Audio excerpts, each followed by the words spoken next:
On my brother's wedding day, I witnessed my husband and my future sister-in-law sharing a moment of secret passion in a dark corner. But instead of causing a scene right then and there, I joined forces with my brother to turn that day of celebration into a stage for unforgettable revelations, causing them to lose everything in a matter of hours. How could a groom, betrayed by his own fiancée, maintain such composure?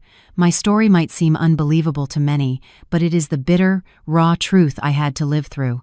It was a sunny day in New York City. The Plaza Hotel was adorned with luxurious white silk ribbons and fresh flowers. Dazzling crystal chandeliers illuminated everything, making it sparkle like a fairy tale scene. Soft music and words of blessing filled the air. Today was the big day for my brother Liam and my future sister-in-law Sophia. As the groom's sister, Chloe, I couldn't hide my happiness and pride. Standing in a corner of the grand ballroom, I smiled as I watched my brother in his impeccable tuxedo. His handsome face was radiant with joy. He's 5 years my senior, and ever since we were kids, he has always looked after and protected me. After our parents passed away prematurely, he was a father, a friend, my whole world. Seeing that he had found a lifelong refuge with a woman as beautiful and sweet as Sophia filled my heart with infinite warmth. Sophia had a fragile and delicate appearance. She spoke in a soft voice and always looked at my brother with admiration. During their courtship, she treated me like a true sister. I thought our small family was finally complete and that I too had found my own happiness. My husband, Ethan, stood beside me, his arm around my waist. He was a talented architect and, in my eyes and everyone else's, the perfect man.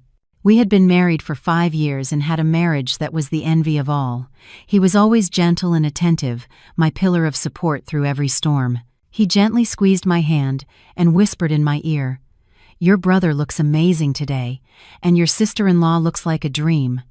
They're a match made in heaven." I smiled, leaning my head on his shoulder, feeling the familiar sense of calm. Yes, I hope they'll be as happy as we are. I sincerely believed I was the luckiest woman in the world. I had a brother who adored me, a wonderful husband, and soon, a lovely sister-in-law. I was living in that rose-colored bubble, until just a few minutes later, I burst it with my own hands. The ceremony was about to begin. I suddenly realized that my husband had been gone for a while. I wanted to take a picture with the bride and groom before they went on stage. I looked around but didn't see his familiar figure. I thought maybe he had stepped out to take a call, so I walked alone towards the end of the hallway, where there was a small balcony overlooking the hotel's rear garden. It was a rather quiet place, so I assumed he might be there. As I got closer, I heard whispers mixed with a woman's giggle. That voice was all too familiar. I slowed my pace, my heart suddenly starting to beat a little faster. Through the crack of the open glass door leading to the balcony, I saw a scene that made my blood run cold. My husband Ethan was there, and the woman he was holding in his arms, kissing passionately, was none other than the bride of the day, Sophia, my future sister-in-law. She was still wearing her immaculate wedding dress, but now it seemed incredibly disgusting and hypocritical to me. Time seemed to stand still, my ears went deaf, all the sounds around me disappeared, and I could only hear the sound of my heart shattering. I leaned heavily against the cold wall to keep from collapsing. A lump formed in my throat, and a wave of nausea rose in my chest, and then their conversation reached my ears. Every word was like a sharp knife, mercilessly stabbing the last shred of hope I had left. "You're very bold, babe, meeting here at this hour." Sophia's voice was flirtatious. Her hands were still wrapped around Ethan's neck. Ethan scoffed. A laugh I had never heard from him, full of arrogance and disdain. "What are you afraid of? No one would ever imagine. Look at that stupid family of hers, busy running around like puppets. And her brother. That Liam, he's just a lovesick fool. We have everything under control." That stupid referred to me. A lovesick fool referred to my brother. I clenched my fists tightly. My nails dug into my flesh, but I felt no pain. "Still, I'm a little nervous," Sophia continued. "What if everything is discovered later? Besides, I don't like the idea of living with you and your wife." Ethan laughed again, this time with contempt. "You don't have to be jealous of that kid. I married her only for the status of being the daughter of a well-respected, educated family, to fool the world. She's nothing more than a baby machine, my shield. As soon as she gives me a son, I'll find a way to get rid of her. Soon, all of Liam's fortune will be ours, and then you can have whatever you want, my love. My love. Those two words struck me like lightning. I couldn't bear it anymore. My world, my beliefs, 5 years of love, everything had been shattered in an instant. I turned around and began walking like an automaton. I didn't know where I was going. Tears streamed down my face, but I didn't have the courage to cry out loud. I just felt disgust, a profound disgust. Stumbling along, my mind blank, I bumped into someone. Lifting my head, through my tear-blurred vision, I saw a figure. It was my brother, the groom of the day. Liam, seeing my pitiful state, furrowed his handsome brow slightly. "Chloe, what's wrong? Did something happen?" I couldn't hold it in any longer. I threw my arms around him and burst into tears. Between choked sobs, I told him everything I had just seen and heard. I expected him to be furious, to run to that balcony and smash everything, to call off the wedding immediately, but he just listened to me in silence, gently patting my back with his large hand. When I stopped crying, he gently pushed me away and looked me straight in the eye. On his face, there was neither surprise nor anger, only a terrifying calm. He wiped my tears gently and then gave me a wink, a meaningful gesture that only we, as siblings, understood. He whispered in my ear, a sentence I will never forget in my life. "Don't worry, the main event is about to begin." What would happen to this story? What was the main event my brother was talking about? If you, dear listeners, are as curious as I am, don't hesitate to subscribe to the channel and turn on notifications so you don't miss the next chapter of this dramatic tale. My brother Liam's words fell like a thunderbolt in my ears, leaving me so stunned that I even forgot to cry. The main event? In such a critical situation, when my beloved brother was being betrayed on his wedding day by his fiancée and my husband, how could he say something like that so calmly? My mind was in chaos. I thought perhaps the shock had been so great that he had lost his mind. Seeing me still standing there, dazed, Liam said nothing more. He simply took my hand firmly and led me towards the end of the hall, where the groom's waiting room was located.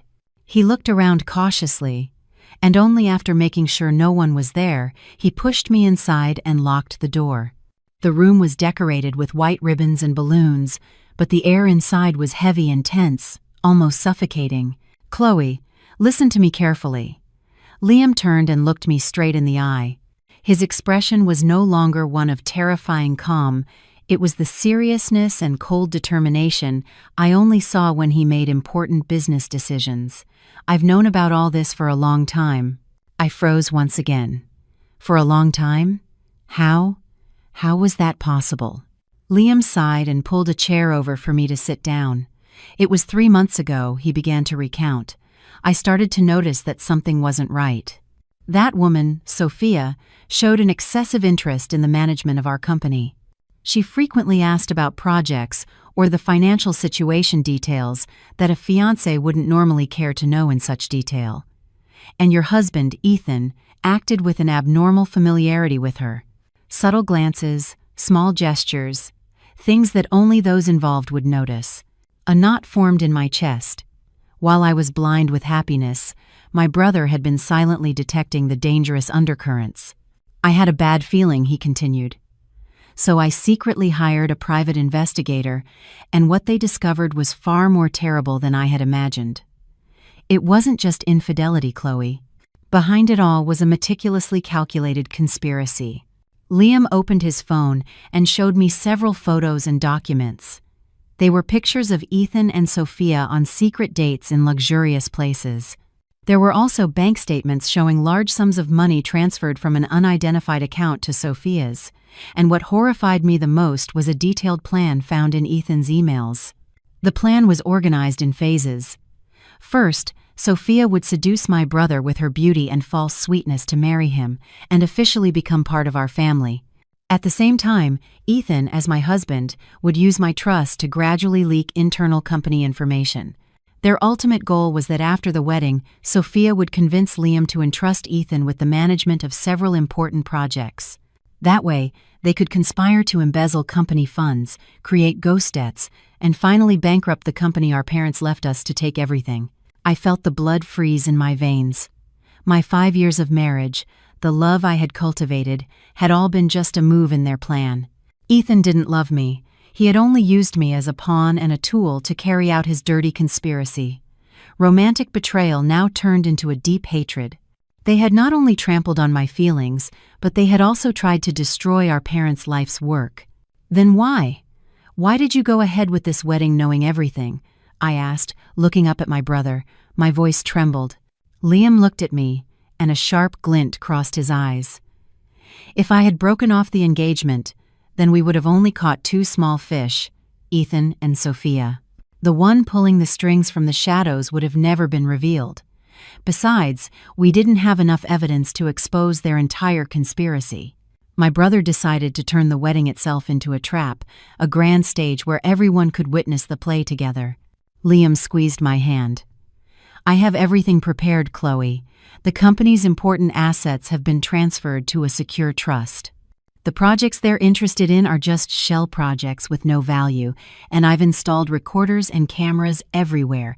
We just have to wait for them to expose themselves. I looked at my brother, feeling both pity and admiration. He had endured all of this alone, planning and counterattacking, while I was still happy in my false, rose-colored world. Now, I need you. Liam's voice became more serious than ever. Your appearance, the fact that you discovered the truth at this moment, is a variable they didn't expect. But that will become our ace in the hole. Ethan and Sophia will only see you as a poor wife heartbroken by betrayal. They will never suspect you. Right now, keep playing that role. Keep crying. Pretend to be devastated. The more miserable you appear, the better. Can you do it? I quickly wiped my tears. The pain still burned in my chest, but now it had transformed into the flames of hatred. My brother was right. This was no time to be weak. I was not just crying over my husband's betrayal. I had to fight for justice for our entire family. I can do it, I nodded, my voice much firmer. Just then, there was a knock on the door. Mr. Miller, it's time for the ceremony to begin. It was the wedding planner's voice. Liam stood up and adjusted his bow tie. He looked at me and smiled, a smile full of confidence. All right, little sis, let's go out there. The show is about to begin. Remember, you are not alone. Your brother is here. My brother opened the door, and we walked out together. As we reached the main hall, we saw Ethan and Sophia cheerfully talking with some guests, arm in arm. Upon seeing Liam and me, Ethan quickly approached with his usual concerned expression. Chloe, where have you been? I've been looking all over for you. I looked up at him. My eyes were still swollen from crying. I said nothing, just shook my head and moved closer to my brother. Ethan seemed a bit puzzled by my coldness, but probably chalked it up to exhaustion.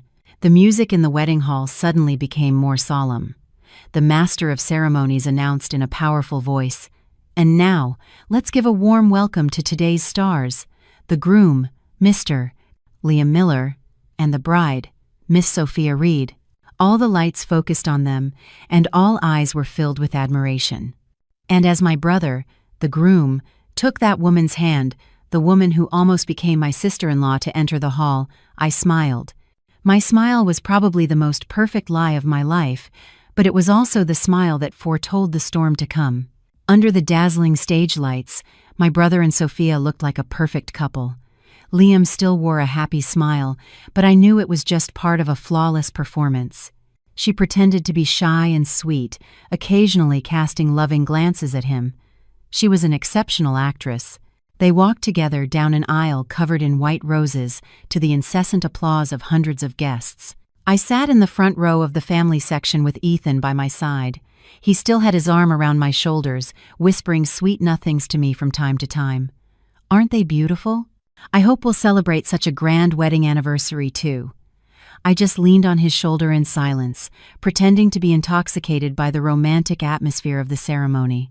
But in reality, I was struggling to suppress the nausea rising in my throat. Every one of his words and actions now felt repulsive to me. His hand on my shoulder, the same hand that had once caressed me with tenderness, was the same one that had embraced another woman just minutes before. The ceremony proceeded according to the usual protocol. The MC, with his syrupy voice, praised the predestined love story and the meeting of two souls. Hearing it, I almost laughed out loud. Destiny? Yes, a destiny woven with conspiracies and calculations. After the empty speeches, the moment for the exchange of rings finally arrived. An adorable flower girl, dressed in pristine white, came onto the stage with the wedding rings on a red velvet pillow. Liam and Sophia faced each other, ready to exchange their symbols of love. One moment. Suddenly, a voice from the audience broke the sacred moment. The entire hall held its breath, and all eyes turned to the person who had just spoken. It was a middle-aged woman. Her attire was quite elegant, but her face was filled with anger and pain. She was accompanied by an older man, probably her husband. I saw Sophia on stage flinch slightly, and her face turned pale for an instant. My brother remained calm, as if he had anticipated this woman's appearance. "Excuse me, who are you? What's going on?" The MC tried to control the situation. The woman didn't answer, but walked directly onto the stage and stood in front of Sophia. "Sophia, do you recognize me?" she said, her voice a mix of anger and disappointment. Sophia took a step back, her face so pale it was drained of blood. "Ma'am, how are you here? Why shouldn't I be here?" the woman scoffed bitterly.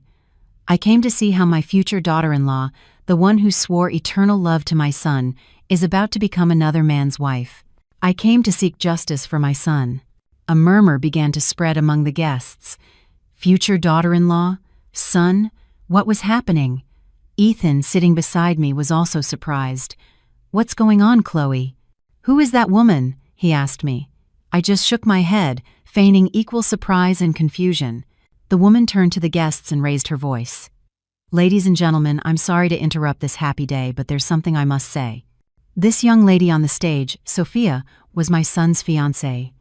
They were in love for 5 years, celebrated their engagement, and were just waiting for the wedding date. But in just a few months, she changed her mind and left with a richer man, leaving my son in terrible pain. As she finished, she pulled out a stack of photos from her purse and threw them onto the stage. Photos of Sophia with another man in affectionate poses scattered across the floor. There were also pictures from their engagement party." A collective gasp echoed through the hall. Now all the gazes directed at the bride were not of admiration, but of curiosity, doubt, and reproach. Sophia stood frozen on the stage, her face as white as a sheet. She tried to explain, stammering, "No, it's not like that. That person and we broke up a long time ago." "Broke up?" The woman scoffed again. "How shameless you are. Now you lie. Just 3 months ago you took money from my son for shopping and investments. You deceived and used him. How can you betray him like this now?" Sophia couldn't say anything, and looked at Liam with pleading eyes. But my brother, the groom and the one who should have been the most furious, simply crossed his arms and looked at her with an unfamiliar coldness and distance. I, sitting below, watched the play unfold in silence. I knew this was the first act my brother had prepared. He had found the ex-boyfriend Sophia had abandoned and invited his mother here. He wanted to rip off Sophia's mask of innocence and purity in front of everyone. Seeing the situation getting out of hand, Sophia suddenly clutched her chest, staggered, and collapsed on the stage, feigning a faint. "Oh my God, the bride has fainted," some people shouted. Sophia's family, whom I knew were nothing more than hired actors, rushed to the stage, creating a chaotic scene. Amidst it all, Liam slowly walked over and looked down at the fainted Sophia. He showed no concern, but rather a slight smile. He took the microphone from the stunned MC. "Ladies and gentlemen," his voice resonated, firm and clear, silencing all the noise. "I'm sorry to have shown you such an unpleasant play, but I believe the truth must always come to light." He glanced at Sophia, who was peeking at the crowd's reaction. "You act very well, Miss Reed, but I think it's time to end this farce." His words were like a bucket of cold water for everyone. Sophia, startled, quickly closed her eyes, but it was too late. Everyone had seen her. "And to make this play even more interesting," Liam continued, I'd like to invite another special guest to the stage, someone who is very closely related to this charade." He looked towards where Ethan and I were sitting, and my heart started to beat faster. I knew it was our turn to take the stage. The stage lights suddenly swung directly onto Ethan and me, making us the center of attention. Hundreds of curious and surprised pairs of eyes were fixed on the family section. Ethan was stunned, not understanding what was happening. He turned to me and whispered in a confused voice, "Who is your brother calling? A special guest?" I didn't answer, just looked at him with tear-filled eyes, with an innocent and helpless expression. I knew it was my turn to act. On stage, Liam continued, raising his voice. This time he addressed my husband directly.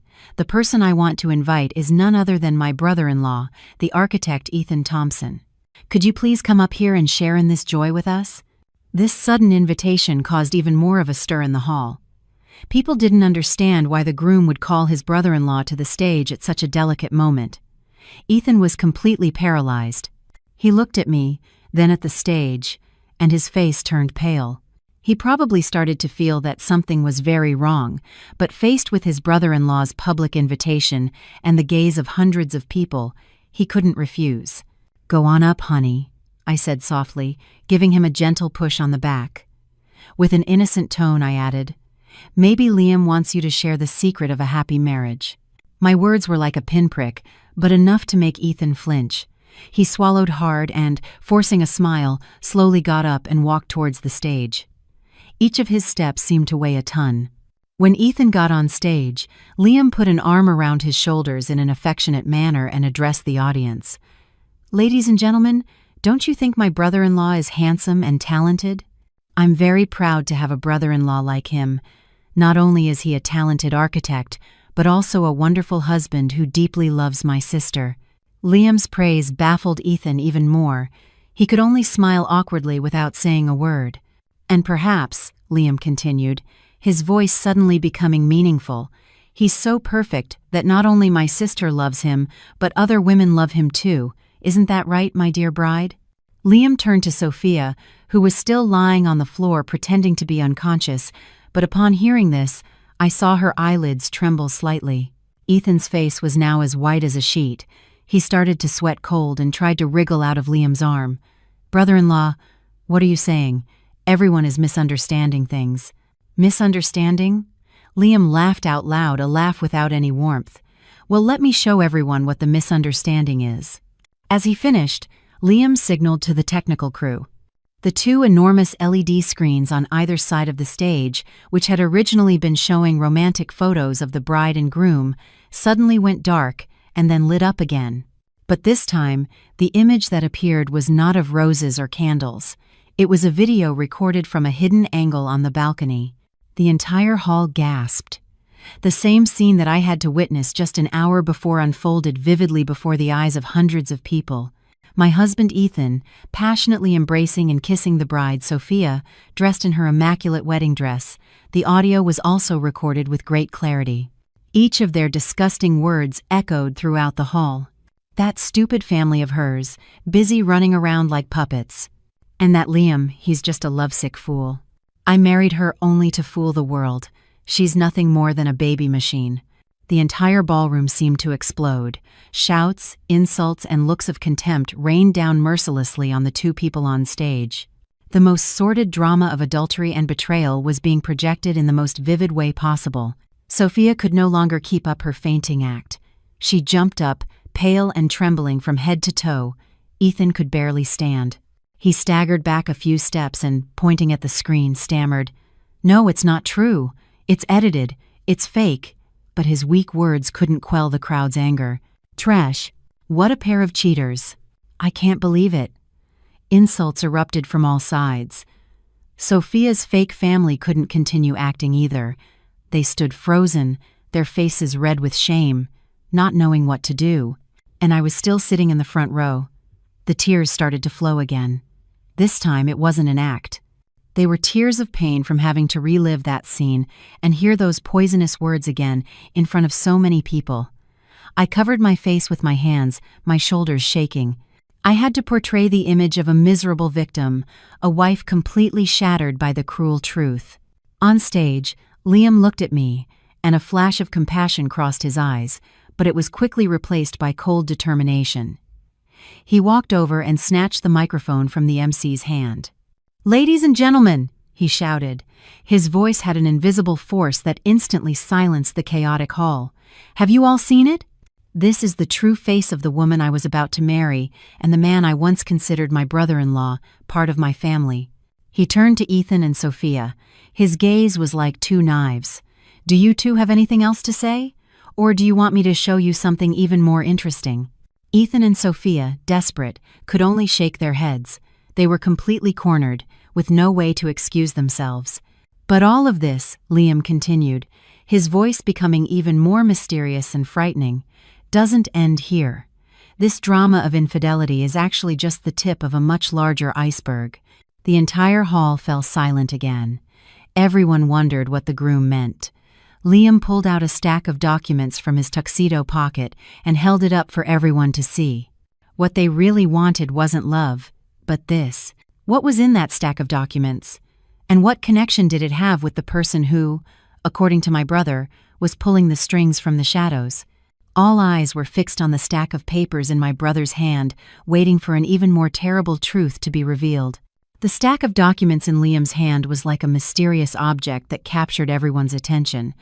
The whole room held its breath, waiting to see which way this drama would unfold. Ethan and Sophia also looked up, and in their desperate eyes, terror was now reflected. They probably knew better than anyone what those papers contained. "Before I tell you what this is," Liam said in a slow, clear voice, "I'd like to tell you a little story. The story of a cunning old fox who used two skunks to rob a hen house." He scanned the room, his gaze piercing through some of the guests seated in the VIP section. I noticed a middle-aged man, with a stout face and dressed in an elegant gray suit, suddenly tense up. He coughed lightly and adjusted his tie. "The fox," Liam continued, "knew the hen house was very well protected, so he didn't dare act on his own. That's why he found two skunks, a male and a female. He promised them a life of abundance, food, and warm clothing. They just had to help him carry out a plan. The female skunk's mission was to seduce the head rooster, the future owner of the hen house. The male skunk's mission was to court the head rooster's sister, a naive hen, to become part of the family." Hearing this, I no longer needed to act. The tears flowed for real. My brother's metaphorical story was like another knife twisting in my pain. I was that naive hen. Their ultimate goal, Liam's voice grew even colder, was, after gaining their trust, to slowly open the doors and break the fences so that the old fox from outside could quietly come in and take over the entire hen house. Isn't that a perfect plan? He looked directly at Ethan and Sophia. "You two skunks, does this story sound familiar?" Ethan and Sophia couldn't say anything, just hung their heads in shame. "And this," Liam raised the stack of documents, "is the detailed plan and the map that the old fox drew for the two skunks. The map that tells them which path to take and where to break the fence. This is the complete plan to take over the Miller Corporation, our parents' life's work." He flipped through the documents one by one, projecting their contents directly onto the big screen. Figures, charts, and dirty business strategies appeared clearly. Their plan was not limited to embezzling company funds. It included creating false scandals, undermining Liam's credibility, and fomenting internal divisions to finally create the conditions for a rival company to acquire the Miller Corporation at a bargain price. And the name of that rival company was also written in plain sight: Aurelian Holdings. The entire hall began to murmur again. Aurelian Holdings was not an unknown name in the business world. It was an emerging force that had risen rapidly with bold and controversial moves. And the man in the gray suit, who had shown strange behavior before, was none other than the CEO of Aurelian Holdings, Mr. Caldwell. Now all eyes were on him. Mr. Caldwell turned pale, but tried to maintain his composure. He stood up, straightened his clothes, and tried to leave the room. "Mr. Caldwell, where are you going in such a hurry?" Liam's voice was like an invisible rope tying his ankles. "The best part is yet to come. You wouldn't want to miss it." Mr. Caldwell turned and forced an awkward business smile. "CEO Miller, I believe there's a misunderstanding. I have nothing to do with your company's internal affairs." "Nothing to do?" Liam laughed coldly. "Then how do you explain your secret meetings with these two people? And the money you sent Miss Reed so she could pose as a rich girl? And the promise of a project director position to Mr. Thompson, if everything went well?" Each of Liam's questions was a heavy blow that left Mr. Caldwell barely able to stand. I knew my brother wasn't just talking. He had all the evidence in his hands. Just then, two men in plain clothes who looked like police detectives slowly approached Mr. Caldwell's table. They said nothing, just stared at him with a solemn gaze. Mr. Caldwell realized that all his escape routes were blocked. He collapsed into his chair, his forehead drenched in sweat. The play he had so carefully constructed was about to end. The old fox had finally been cornered. I, sitting below, watched it all. My heart was no longer filled with personal pain, but with anger at the vileness and cruelty of the business world. For profit, they were capable of trampling on everything: love, family ties, even human decency. My husband Ethan, whom I once loved madly, was just a pawn on someone else's chessboard. He had sold his soul for a vain promise. He looked at me, and in his eyes there was no longer shamelessness, but an extreme emptiness and despair. He had lost everything: love, honor, and also his future. On stage, Liam, after exposing the entire conspiracy, turned to me. He walked in my direction without saying a word, and held out his hand. I took his hand, and we went up on stage together. He took the microphone, and his voice was no longer sharp, but softened with a touch of compassion. "Ladies and gentlemen, the person most hurt in this story is not me, but my sister, Chloe. This girl has had to endure the deceit and betrayal of the man she loved deeply. She is completely innocent." He turned to me and, with a look full of love, said, "Chloe, I'm sorry. I'm sorry you had to go through this. I should have realized sooner. I should have protected you better." I just shook my head, and the tears welled up again, but this time they were tears of emotion and gratitude. "Today's wedding," Liam continued, "will have no bride, but the party will go on. I hope all our distinguished guests will stay and consider this a party to celebrate the truth." The entire hall erupted in applause. They were not applauding for a wedding, but for the courage and victory of justice. Just when I thought it was all over, a sharp scream came from the bride, who was collapsed on the floor. Sophia leaped up, tore a sharp hairpin from her hairdo, and with a crazed look, lunged at me. "It's all your fault. It's all your fault." Sophia's crazed action was so fast and sudden that it left everyone stunned. The hairpin, glinting under the stage lights, flew towards me like a poisoned arrow. I stood frozen, my mind blank. I realized the imminent danger, but I couldn't react. Liam, beside me, didn't have time to intervene either. When the tip of the hairpin was just inches from my face, a shadow shot out from behind me like a lightning bolt. It was none other than Ethan. He threw his whole body in front of me. The sharp tip of the hairpin grazed his shoulder, leaving a red bloodstain on his white shirt. "Ah!" Ethan cried out in pain, staggering backward. Sophia seemed shocked by her own action and by Ethan's reaction. She dropped the hairpin and stood there, stunned, her face pale. It was then that the hotel security guards rushed to restrain her and led her away. The hall fell into chaos again. Liam rushed to help Ethan. "Are you okay?" Ethan, his face contorted in pain, shook his head. He didn't look at Liam but at me. His gaze was very complex. There was regret, pain, and somehow a kind of relief. "Chloe, are you okay?" I looked at the bloodstain on his shoulder, my heart filled with mixed emotions. Why had he done it? How could the man who had deceived and used me without mercy risk his life to protect me? Or was this another act? An attempt to gain my last shred of compassion? "Take him to the first aid room immediately," Liam ordered the hotel staff. As Ethan was being led away, the two plainclothes detectives also took Mr. Caldwell away. The CEO of Aurelian Holdings no longer looked imposing. He was just a defeated old man, walking with his head down amidst the accusations and contempt of the people. The wedding farce had finally come to an end. Liam took the microphone again and tried to calm the guests. "Ladies and gentlemen, once again, I apologize for the unexpected incident. Our party will have to end here. On behalf of my family, I sincerely thank you all for your attendance." The guests began to leave one by one, taking with them an unforgettable story. What had been a splendid wedding hall now looked desolate and cold, like a ruin. Liam and I stood silently in the empty space. Extreme exhaustion washed over us. "It's all over, Chloe," Liam said, patting my shoulder gently. I nodded, but a big question still lingered in my mind. "Brother, how did you know everything? The company acquisition plan, Mr. Caldwell's role. How did you know?" Liam looked at me and gave a sad smile. "Because I wasn't the only one who wanted to unmask him." My brother told me another story, a story that had been hidden for years. Before he passed away, our father was a close friend and business partner of Mr. Caldwell.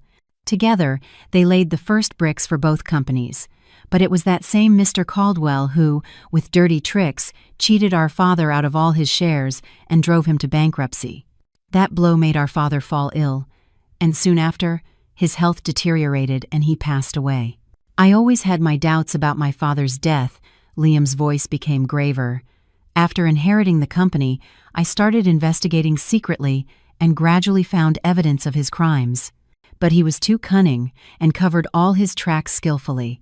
I never had enough proof to bring him down. Until Sophia appeared, my brother continued. At first, I was also deceived by her innocent appearance, but I realized there were too many coincidences. She always casually mentioned projects where Aurelian Holdings was competing with us. So I had her investigated and discovered the relationship between her and Mr. Caldwell. I realized he was trying to repeat the same script with me as he did with my father, and I decided this was my chance to avenge our father. Hearing this, I felt a lump in my throat. Behind the company's success, my brother had been carrying such a heavy burden of revenge. He had had to live a lie, act with the woman he was about to marry, waiting for the day he could bring down his enemy. "So, everything was in your plan." "Most of it, yes," Liam nodded, "except for one thing. I didn't know your husband was also part of his plan, and much less that you would be the trigger for all of this. Your appearance, your courage, was the unexpected variable, the decisive blow that made him fall without having time to react." My brother looked at me with pride.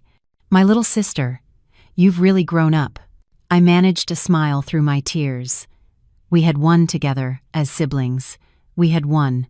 Shortly after, a hotel employee came to inform us that Ethan had received first aid. The wound wasn't deep, but he had to go to the hospital for a tetanus shot and a more thorough checkup. He said he wanted to talk to me alone for a moment before he left. I hesitated a bit, but finally nodded. In the end, I wanted to know if there was any sincerity left in him. I entered the first aid room. Ethan was sitting on a cot, his shoulder bandaged. He looked disheveled. His designer suit was wrinkled and discarded, his shirt stained with blood, and his face lacked all vitality. When he saw me, he looked up with a guilt-ridden gaze. I'm sorry, Chloe." "What good is an apology now?" I asked coldly. "I don't expect you to forgive me," he said, lowering his head. "I just wanted to tell you one thing. The moment I jumped to protect you, that was real. It wasn't an act." I looked at him in silence. "For the past 5 years," he continued in a hoarse voice, "I've been living a lie. I approached you because of Mr. Caldwell's plan, for the money. But then, I started to have real feelings for you. Your sweetness, your kindness. It moved my heart. But I was in too deep. I couldn't turn back. I wanted you, and I also wanted the money and status. Greed clouded my judgment." He looked up at me, and tears started to well in his eyes. "Today, when you were in danger, I realized the only thing I wanted to protect was you. But it's too late for everything." I listened to his belated confession without any emotion in my heart. Love? Perhaps there was some, but the betrayal and the damage he caused had killed that love. "Save those words for the judge," I said, my voice expressionless. "Between us, everything is over." I turned and walked out, leaving him alone with his regret and his late tears. The moment the first aid room door closed, the door to my 5 years of marriage also closed, officially and forever. A week after the stormy wedding, things gradually began to calm down, but the aftermath was still enormous. the Aurelian Holdings case became a scandal that shook the business world. Mr. Caldwell, Sophia, and several other top executives were arrested and investigated for fraud, embezzlement, and industrial espionage. Despite his act of saving me, Ethan couldn't escape his involvement. As a key part of the plan, he was summoned to testify and face the inevitable justice. I filed for divorce, and the whole process was carried out quickly and without dispute. We decided to sell our house, our only valuable shared asset. I didn't want to keep anything that reminded me of a past filled with lies. After everything was settled, I felt I needed some time for myself. I decided to take a trip alone, to go somewhere far away to clear my head and start a new life. I chose Napa Valley, California, a place quiet enough to heal my wounds. During my days in Napa, I didn't visit many places. I simply spent my time walking along scenic trails, sitting in small, charming cafes, reading and writing. After so many storms, I realized that what I really needed was peace of mind. One cool afternoon, as I was sitting in a rustic wooden cafe overlooking a vineyard, sketching out ideas for a new company project, a familiar voice sounded beside me. Well, small world. I looked up, surprised. It was the police officer who had handled a minor car accident case for me a year prior. His sudden appearance was a bit disconcerting. He was no longer in his strict uniform, but in a comfortable khaki jacket and jeans. He looked much younger and more approachable. The afternoon, Napa breeze slightly tousled his thick, dark hair. "Hi," I smiled, trying to hide my surprise. "What a coincidence to see you here. Are you on vacation?" "You could say that," he replied. A gentle smile revealed a slight dimple. "I got transferred here a few weeks ago. You could say I'm starting a new life." He glanced at my notebook and pen. "You were working?" "Sorry to interrupt." No, I was just finishing up," I said, quickly closing the notebook. Then he hesitated a bit. "Would you mind if I sit here for a moment? The cafe is very crowded, and this is the only free spot." I looked around, and indeed, the charming little cafe was packed. "Yes, of course, please sit." He pulled up a chair and sat across from me, ordering a hot latte. There was a slightly awkward silence between us.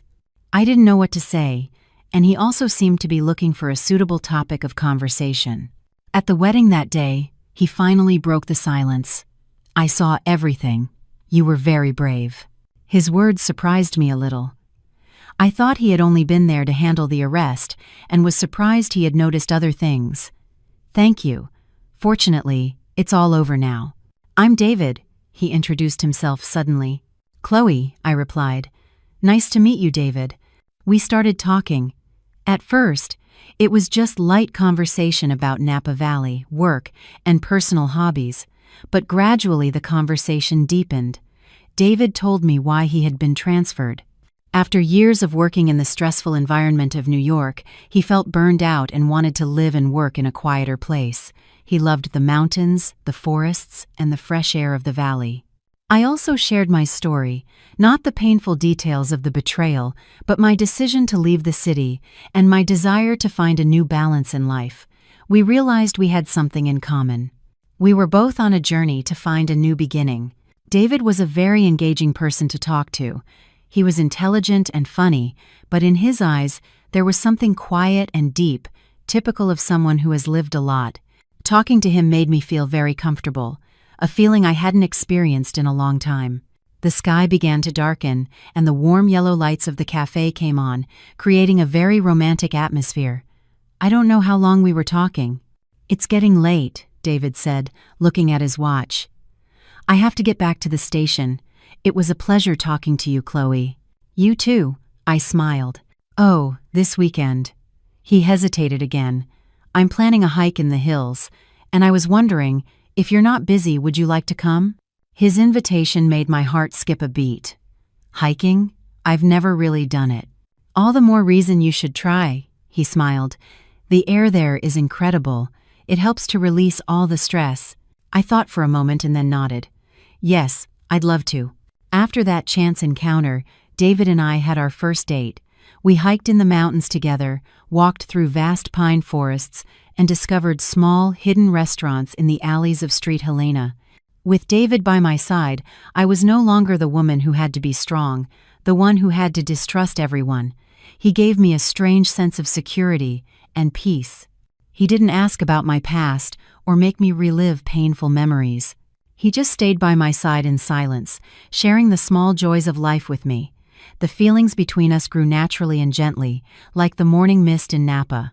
One evening, as we were sitting by Lake Berryessa, watching the tranquil water reflect the moonlight, David suddenly took my hand. "Chloe," his voice was deep and warm, "I know you've been through a lot.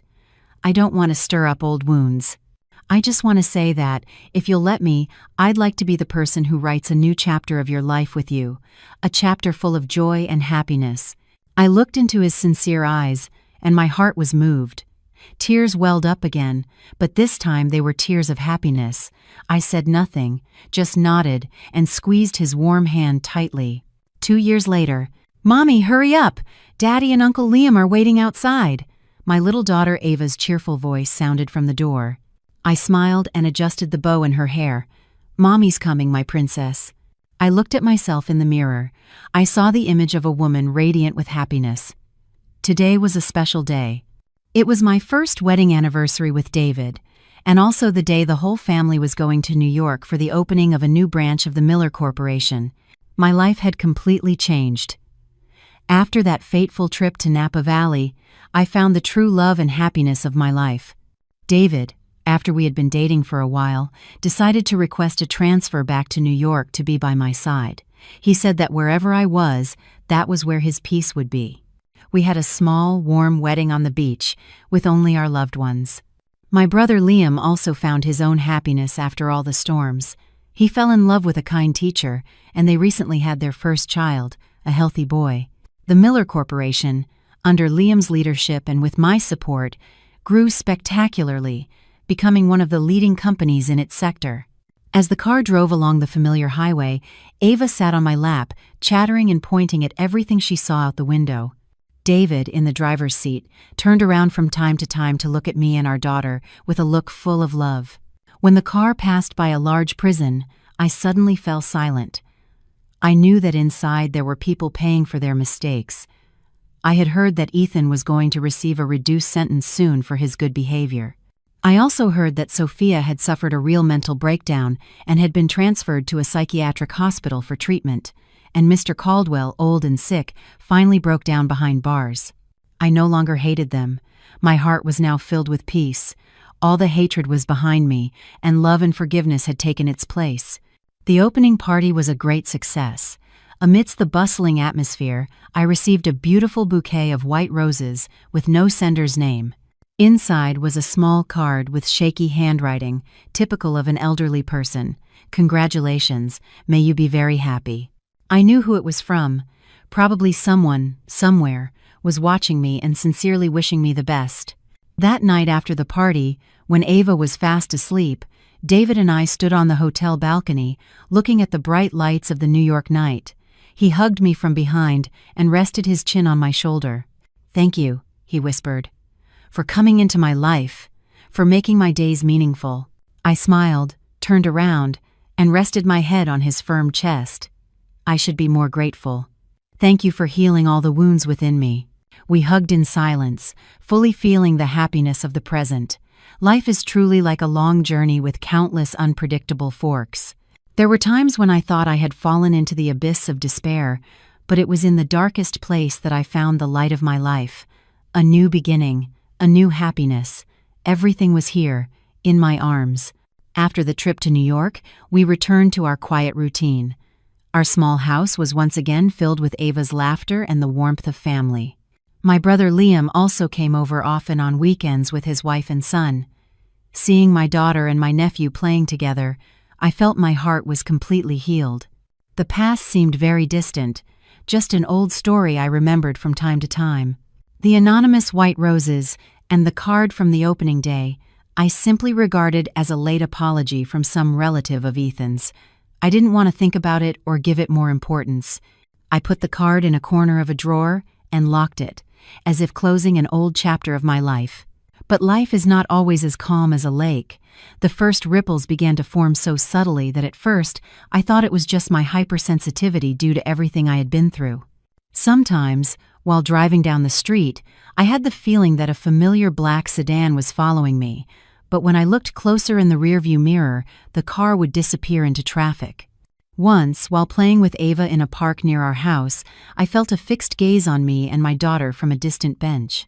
It was a middle-aged woman, dressed very elegantly, with a wide-brimmed hat and sunglasses that covered part of her face. When I looked at her again, she immediately turned her head and left the park in a hurry. When I told David about this, he just laughed and hugged me. "You're overthinking things again. You're a successful and beautiful executive now. It's normal for some admirer to look at you." But I knew my husband was saying it to reassure me. His police instincts also kept him silently on alert. "I'll check the security cameras around the house. It never hurts to be cautious," he added. That incident was also soon forgotten. Until Ava's second birthday. The party was an intimate one at home, just with Liam's family, us, and a few close friends. While everyone was cheerfully singing happy birthday, the doorbell suddenly rang. David went to open it and came back with a beautifully wrapped gift box in his hand, but his expression was a bit strange. "End of Seventh? It's from a courier service," he said. "It's a gift for Ava, but there's no sender's name." We were all surprised. I took the gift box, and a vague unease washed over me. The box was wrapped in high-quality gift paper, tied with a very elaborate pink silk ribbon. Clearly, the sender had taken great care. "Could it be from some business partner who appreciates you?" Liam guessed. I thought so too. It was probably a business gift. I opened the box carefully under everyone's curious gaze.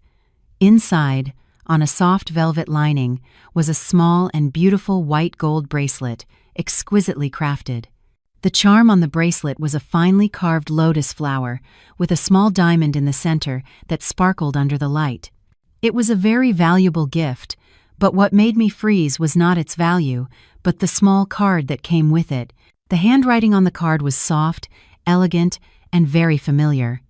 I opened the card with trembling hands, and inside was a single short line. "Happy birthday to our little one. From her grandmother." Our little one. From her grandmother. The word grandmother was like a lightning bolt that struck my mind. Who was the grandmother? My mother had passed away. My mother-in-law, David's mother, lives in the countryside and doesn't write with such refined handwriting, and certainly not my trembling ex-mother-in-law. I picked up the card and compared it with the handwriting on the card from the white roses I received at the opening. They were identical. It was the same person, a person who called herself my daughter's grandmother. "Chloe, what's wrong?" "You're as pale as a sheet," David said, shaking my shoulder with concern. I didn't answer, just showed him the card. David read the card and then furrowed his handsome brows. He picked up the bracelet and examined it carefully. "This is very strange," he said. "Who is this person? How does she know Ava's birthday and send such an expensive gift?" I collapsed into a chair, my mind in a mess. Scattered images suddenly came to my mind. The black sedan that followed me, the mysterious woman in the park, the anonymous white roses, and now a white gold bracelet with a note saying, "From her grandmother." All of this was not a coincidence. Someone, a woman, was silently watching my life and my daughter's. She knew a lot about us, was very rich, and called herself Ava's grandmother. But how was that possible? My mother had died years ago in a terrible car accident. I myself saw the photo from her funeral, and together with Liam, we held her burial. There could be no mistake. So, who was this woman? A distant relative I didn't know, or a much more terrible secret I had no idea about? I looked at my little daughter. Ava was still laughing and chattering innocently, completely unaware of the storm that was silently brewing around her. I felt a lump in my throat. I would not allow anyone to harm my daughter. I had to find out the truth. Whoever that mysterious woman was, whatever her purpose was, I had to find her. The quiet life I had worked so hard to achieve seemed to be facing a new storm again, a storm that was blowing from the very past I thought I knew so well. The mysterious birthday gift completely shattered the cheerful atmosphere of the party. After all the guests had left, Only we and Liam's family remained at home. My brother examined the bracelet, his face as serious as mine. "This is not a simple matter," he said in a low voice. "A custom-made baby bracelet like this, white gold with a diamond, must cost tens of thousands of dollars. This person is no ordinary individual." My sister-in-law, a wise and delicate woman, also spoke up. "Couldn't it be someone from your ex-husband's family, Chloe? Maybe they're trying to get close to the child that way." "Impossible," I shook my head firmly. "They have no reason to, and more importantly, this handwriting isn't theirs." David remained silent for a while, deep in thought, and finally spoke with the seriousness of a police officer. "The first thing we need to do is trace the origin of this gift. I'll take the box, and wrapping to the crime lab, we might find fingerprints or other clues. And I'll review all the security cameras on the streets near our house today to track the courier's vehicle." Liam nodded in agreement. "Right. I'll also use my contacts to ask major jewelers if anyone recognizes this bracelet design. The lotus design is quite unique. It's likely a custom order." Our conversation reached a dead end. Although we considered several hypotheses, none could explain the appearance of this person who called herself grandmother. That night I couldn't sleep a wink. I hugged my little daughter, watching her sleeping face. An invisible fear enveloped me. Who was this woman? What did she want with my daughter? Did she have bad intentions? The following days passed in a state of anxiety and worry. David and Liam did everything they could to investigate, but all leads seemed to hit a dead end. The courier service was a small company, and the sender had paid in cash and used a fake name. The security cameras only showed an ordinary delivery person, nothing special. No jeweler recognized the bracelet's design. The mysterious woman seemed to have calculated everything meticulously, leaving no trace. Seeing that the investigation was stalled, I felt even more anxious. I decided I couldn't just wait passively. I had to find the answers myself. I decided to start with my past, with what I knew about my mother. I took a few days off from work, left Ava with my mother-in-law, and returned alone to my parents' old house in the town where my brother and I grew up. I hadn't been back in a long time. The house was still the same, covered in the dust of time, but every corner evoked warm memories of my mother. I started cleaning the attic, where my mother kept old items and family keepsakes. I hoped to find, among those seemingly insignificant objects, some clue about the mysterious woman, some secret my mother never told us. I flipped through the old photo albums one by one. Black and white photos, faded color photos. My mother, beautiful and radiant in her youth. My parents, happy on their wedding day. And photos of Liam and me as children, smiling innocently in our parents' arms. I looked them over and over, but I saw no woman who looked luxurious and unfamiliar. Just as I was about to give up, my hand brushed against a small wooden box hidden at the bottom of an old trunk. The box was locked with a small, rusty padlock. After struggling for a while, I managed to open it. Inside, there were no jewels or money, but a stack of yellowed letters, carefully tied with a purple ribbon. I picked up the stack of letters with trembling hands. The handwriting was neither my mother's nor my father's. It was the handwriting of a soft, elegant woman, identical to the one on Ava's birthday card. I felt my heart stop. I quickly opened the first letter. "My dearest sister Catherine, a year has passed since that fateful day. I still can't forget how you saved me from that car about to explode. I don't know how I can ever repay you for this favor. I'm sending you a small gift. Please accept it. I know you'll refuse, but please don't. Consider it a small token from me for the 2 children you have at home. I must leave now. I can't stay in this place that has taken everything from me. Perhaps one day, when everything calms down, we will meet again.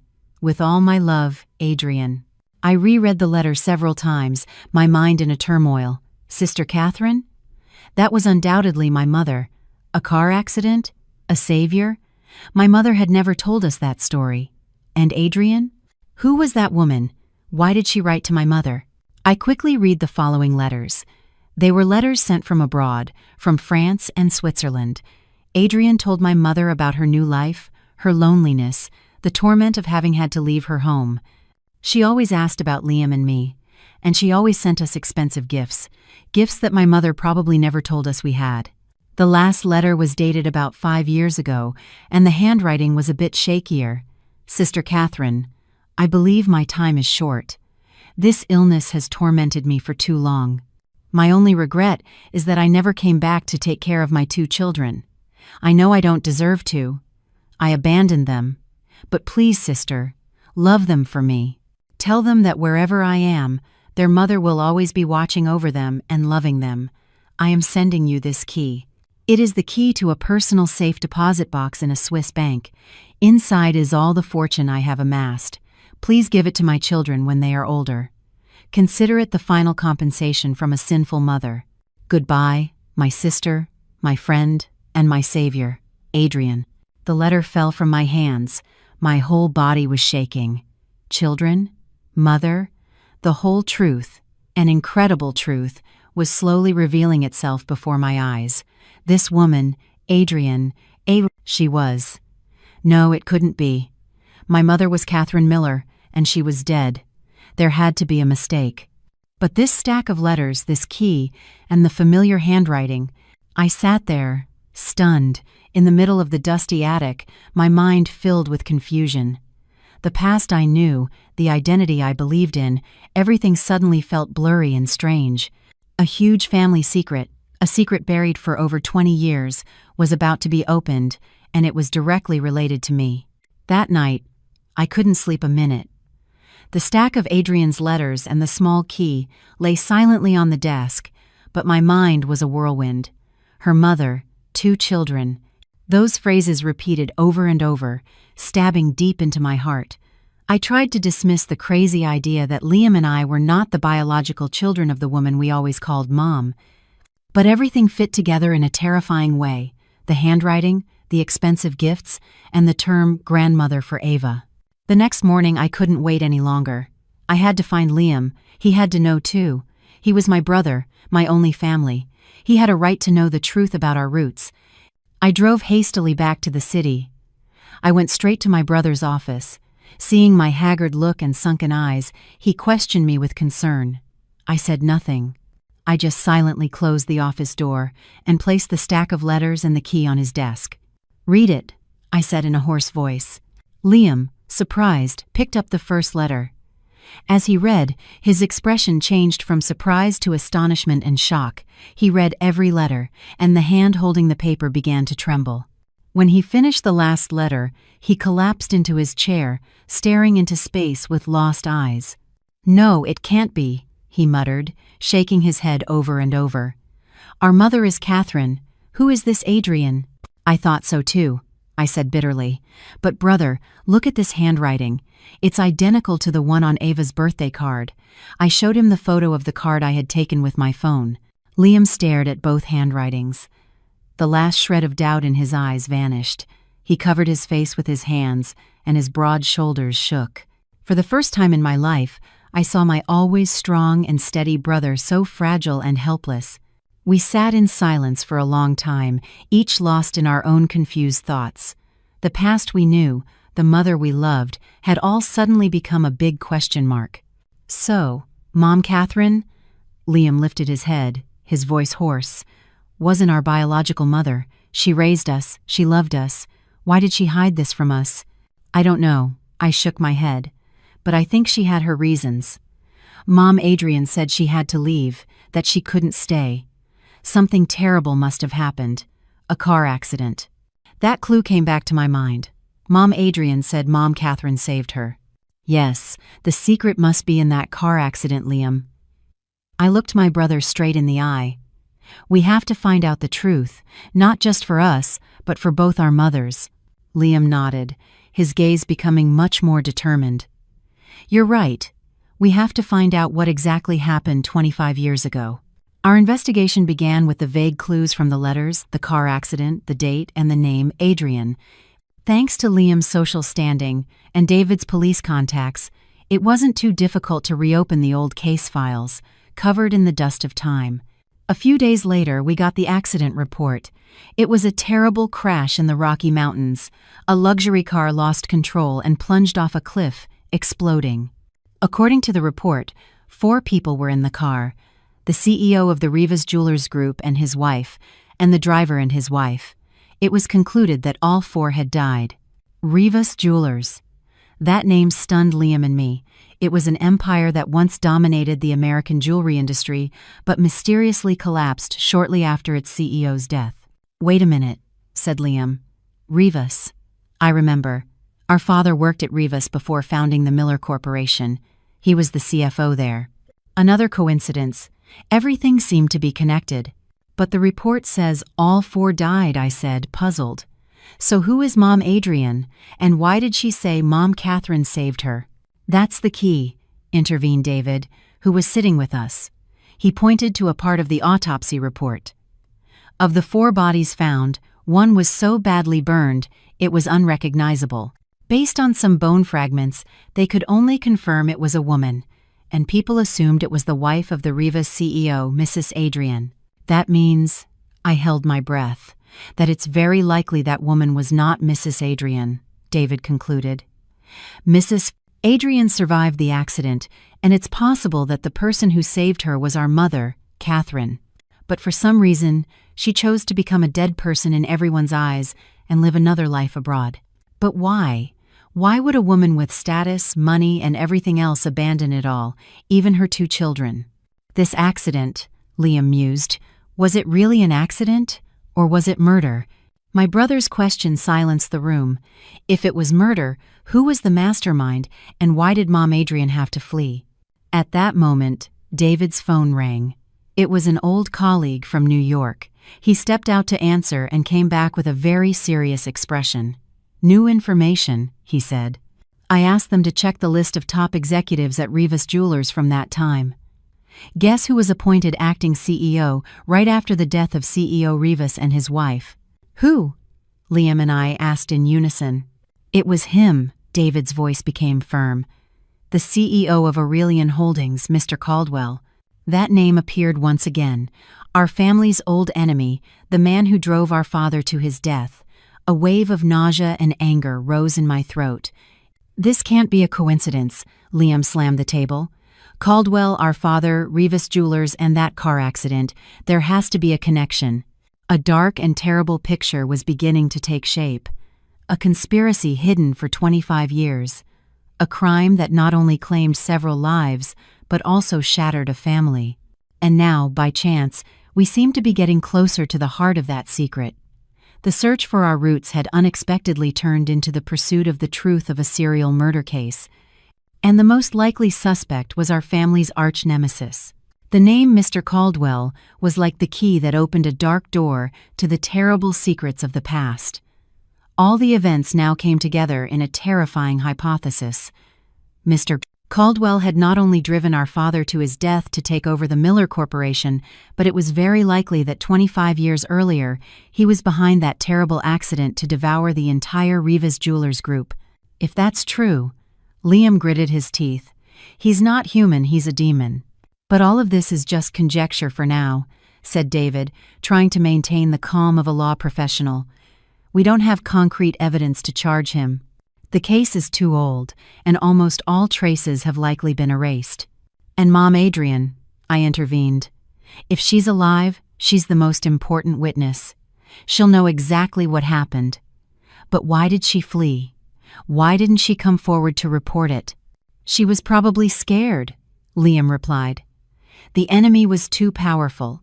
She had to worry not only about herself but also about her two children. Perhaps becoming a dead person was the only way to protect us." I felt a lump in my throat. My biological mother's departure was not an abandonment, but a silent sacrifice. She had to give up everything for the safety of her two children, living in loneliness and torment in a foreign country. And our mother, Catherine, who raised us, was also part of that sacrifice. She lived her whole life with that secret locked in her heart. "What do we do now?" I asked, looking alternately at David and Liam. "Go to Switzerland to find Mom Adrian?" I suggested. "No," David and Liam opposed, almost in unison. "It's too dangerous," David explained. "Mr. Caldwell is a cunning old fox. His information network is everywhere. If he finds out we're investigating, he won't hesitate to use any means to silence us, just like he did with your father. Besides, we're not sure Mom Adrian wants to see us. The last letter was written 5 years ago, and no one knows what situation she's in now. David is right, Liam continued. What we need to do now is look for evidence here first. The safe deposit box key is the most important clue. It's very likely that the fortune Mom Adrian left not only contains money, but also something that can expose Mr. Caldwell's crimes. But that's a Swiss bank, I said worriedly. Their bank secrecy laws are the strictest in the world. Even if we have the key, I don't think I can just go and open it myself. Leave it to me, Liam said with a determined look. I have a lawyer friend who specializes in international law. I'll ask him to find a solution. It might take time, but it's not impossible. While Liam handled the Switzerland issue, David and I decided to start from another angle, looking for former witnesses who worked at Rivas Jewelers at the time of the accident.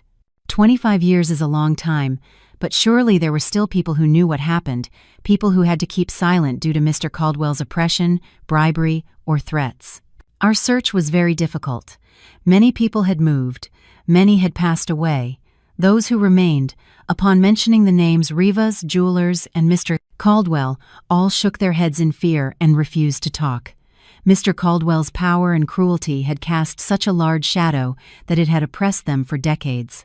After several days of desperate searching, we finally had a stroke of luck.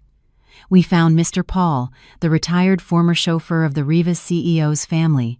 He was now a frail old man living alone in a small house in the suburbs. When we arrived, he was sitting on his porch, looking into the distance with sad eyes. At first, he also refused to talk, but when I showed him the photo of Mom Adrian and told him my identity, his old eyes filled with tears. "Miss, are you Miss Chloe?" he asked in a trembling voice. When I nodded, Mr. Paul burst into tears. "My God, you're alive. I thought the whole CEO's family." He invited us into his house. After calming down, he began to tell the story of 25 years ago, a story he had kept in his heart like a nightmare. "The day of the accident," Mr. Paul said in a trembling voice, "I was supposed to drive that car. But that morning, the then vice president, Mr. Caldwell, suddenly sent me to another state on an errand.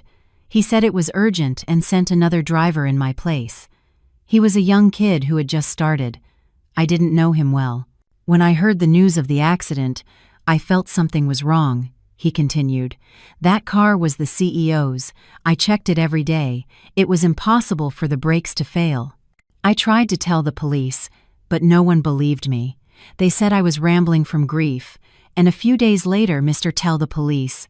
Caldwell sent someone to give me a large sum of money and threatened that if I kept talking, my family would not be safe. Out of fear. For my children." Mr. Paul hung his head, his voice filled with regret. I had to keep silent. I took the money and left the job. For these 25 years, I haven't slept a single night in peace. Remorse and guilt have constantly tormented me. Mr. Paul's testimony was living proof that the accident was not a coincidence but a meticulously planned conspiracy. Mr. Caldwell, Mr. Paul added, was not only cruel but also very distrustful. He always had a small recorder installed in the CEO's office to monitor all his conversations. I once accidentally saw him secretly changing the batteries. A flash of insight struck me. A recorder. If it was still there, it was very likely that it had recorded important conversations, evidence that could expose Mr. Caldwell's crimes. But where's that office? Rivas Jewelers no longer exists. Its old headquarters must now be owned by another company. When we felt lost, Mr. Paul provided another valuable piece of information. After the CEO's death, Mr. Caldwell sealed his entire old office. He said it was to preserve his memories, but I know he was scared that someone would find something inside. That room is still intact, on the top floor of the old Rivas building. All the clues seem to converge on one point, a room sealed for 25 years that might contain the black box of the entire case. But how could we get into such a heavily guarded place owned by another group? The old Rivas building was now called Aurelian Tower, standing in the city center like an impregnable fortress. Infiltrating it, especially the sealed room on the top floor, was an almost impossible mission for ordinary people like us. "This can't be done through normal channels," David said after circling the building. "The security system here is state-of-the-art. There are surveillance cameras everywhere and guards patrolling 24/7. The access doors on each floor use magnetic cards. It's impossible to get in through the front door. While we were racking our brains, we finally received a call from Liam, who had been silent for several days, with important news. I've spoken with my lawyer friend. He says that as biological children, we have the full right to request information about our mother's safe deposit box at the Swiss bank. But the process is very complicated and will take at least a few months. But he discovered something interesting. 5 years ago, right when Mom Adrian sent the last letter, someone else tried to access that safe deposit box, but failed due to lack of identity documents. Who? I asked anxiously. It was Mr. Caldwell's people. A chill ran down my spine. He also knew about the existence of that safe deposit box. He had been looking for it for years. This confirmed to us even more that inside there was something that threatened him, and it also meant that we didn't have much time left. If Mr. Caldwell discovered we were investigating, he wouldn't hesitate to act first. The urgency of the situation forced us to make a bold decision. If we can't get in through the front door, I said, looking at David and Liam, we'll get in another way. Aurelian Tower and our Miller Tower are right next to each other. The height of the roofs of both buildings is almost the same. Don't tell me. Liam looked at me in amazement. No, Chloe, it's too dangerous. It's the only way, I said firmly. We don't have any more time. You can disable the security system of Miller Tower. David has the technology and experience as a police officer, and I have to get in there. That room is related to my past. After a long discussion, they both had to reluctantly agree. The plan was drawn up with great detail and caution. The time of action was set for 2 a.m., when activity in both buildings comes to a complete halt. That night, the city slept. Only the faint lights of the street lamps remained. When I stood on the roof of Miller Tower with David, my heart was pounding like a drum. The wind at that height whipped my hair fiercely. From here, the roof of Aurelian Tower seemed to be only about 15 feet away. It wasn't a great distance, but it was an abyss between life and death. David carefully prepared the equipment. He was an expert at this. He used a special gun to launch a high-strength cable to the railing of the opposite building. The cable was firmly anchored at both ends. "I'll go first," David said in a deep, reassuring voice. "When I cross and secure the area, you'll slide down the rope. Don't be afraid. I'll hold you tight." I nodded. My palms were already damp with sweat. I held my breath as I watched David deftly hang from the rope and cross the dark void. A few minutes later, he arrived safely on the other side and signaled to me. It was my turn. I took a deep breath and clung tightly to the cold rope. My whole body was suspended in the night sky. Below, the city lights seemed distant, and a small mistake could make me fall. But the thought of my mother, of the truth that awaited me on the other side, gave me strength. When my feet touched the railing of Aurelian Tower, David rushed to help me. "You did it," he whispered proudly. We quickly disabled the roof cameras and found our way to the emergency stairs. The sealed office was just on the floor below. The old lock was no problem for David. The heavy door creaked open, revealing a space that had been plunged into darkness and dust for 25 years. We turned on a small flashlight, and the dim light scanned the room. Everything was as Mr. Paul had described. The desk, the bookshelf, the sofa set, all covered in a thick layer of dust. The stale air smelled of time. According to Mr. Paul, the recorder was hidden behind a large oil painting on the wall. David carefully took down the painting. Sure enough, an old cassette recorder was cleverly installed in a small recess in the wall. "Will it still work?" I asked worriedly. "It's hard to say," David replied, "but let's take it anyway." While David dismantled the device, I started searching further. I intuitively felt there had to be something else in that room. The light of my flashlight scanned the bookshelf. Hundreds of old leather-bound books, mostly on management and law. Suddenly, I remembered a habit of my father's. As a CFO, he also always carried a small notebook where he jotted down the most important things, the secrets he didn't want anyone to know. Would CEO Rivas have a similar habit? I started pulling out the books one by one, flipping through the pages quickly. And when I picked up a thick law book titled Justice and Truth, I noticed it was strangely heavy. When I opened it, I felt my heart stop. The inside of the book was hollowed out, leaving a space just for a small black leather-bound notebook. I picked it up with trembling hands. This is it. It has to be this. Just then, we heard footsteps and a faint murmur of voices from the hallway. Checked the roof area carefully. I think I saw a suspicious shadow. I felt my heart drop to my stomach. We had been discovered. The building's security guards were on patrol. The way back was blocked. We were trapped in this secret room. The footsteps in the hallway grew closer. The light from the security team's flashlight seeped through the crack under the door, creating ghostly shadows in the dusty room. I felt a knot in my chest, and a cold sweat ran down my back. If we were caught here, with this evidence in hand, our entire plan would be ruined. We would be charged with trespassing, and the notebook and recorder would never see the light of day. David motioned for me to be silent. He quickly turned off the flashlight and pulled me behind a huge old filing cabinet. We held our breath, trying not to make the slightest sound. We heard the jingle of a key in the lock. My heart was about to burst. They were coming in. This room has been sealed for a long time. Who would come in here? One voice said. Better safe than sorry, replied another. Lately, the boss has been telling us to keep a close eye on this area. The boss had to be someone from Mr. Caldwell's camp. Despite so many years, he was still having this place watched. That confirmed even more that he knew very well what was hidden in here. The lock clicked, and the door creaked open. A dazzling beam of flashlight light swept across the room. David and I almost stopped breathing, pressed against the cold filing cabinet. Fortunately, the cabinet was very large, and we were hiding in the deepest corner. See, nothing, just dust and cobwebs, the first voice said again. Come on, let's check other places. They lingered at the door for a few more seconds. The light scanned the room again, and then the door slammed shut. We heard the lock click again, and the footsteps faded away. We were safe, at least for now.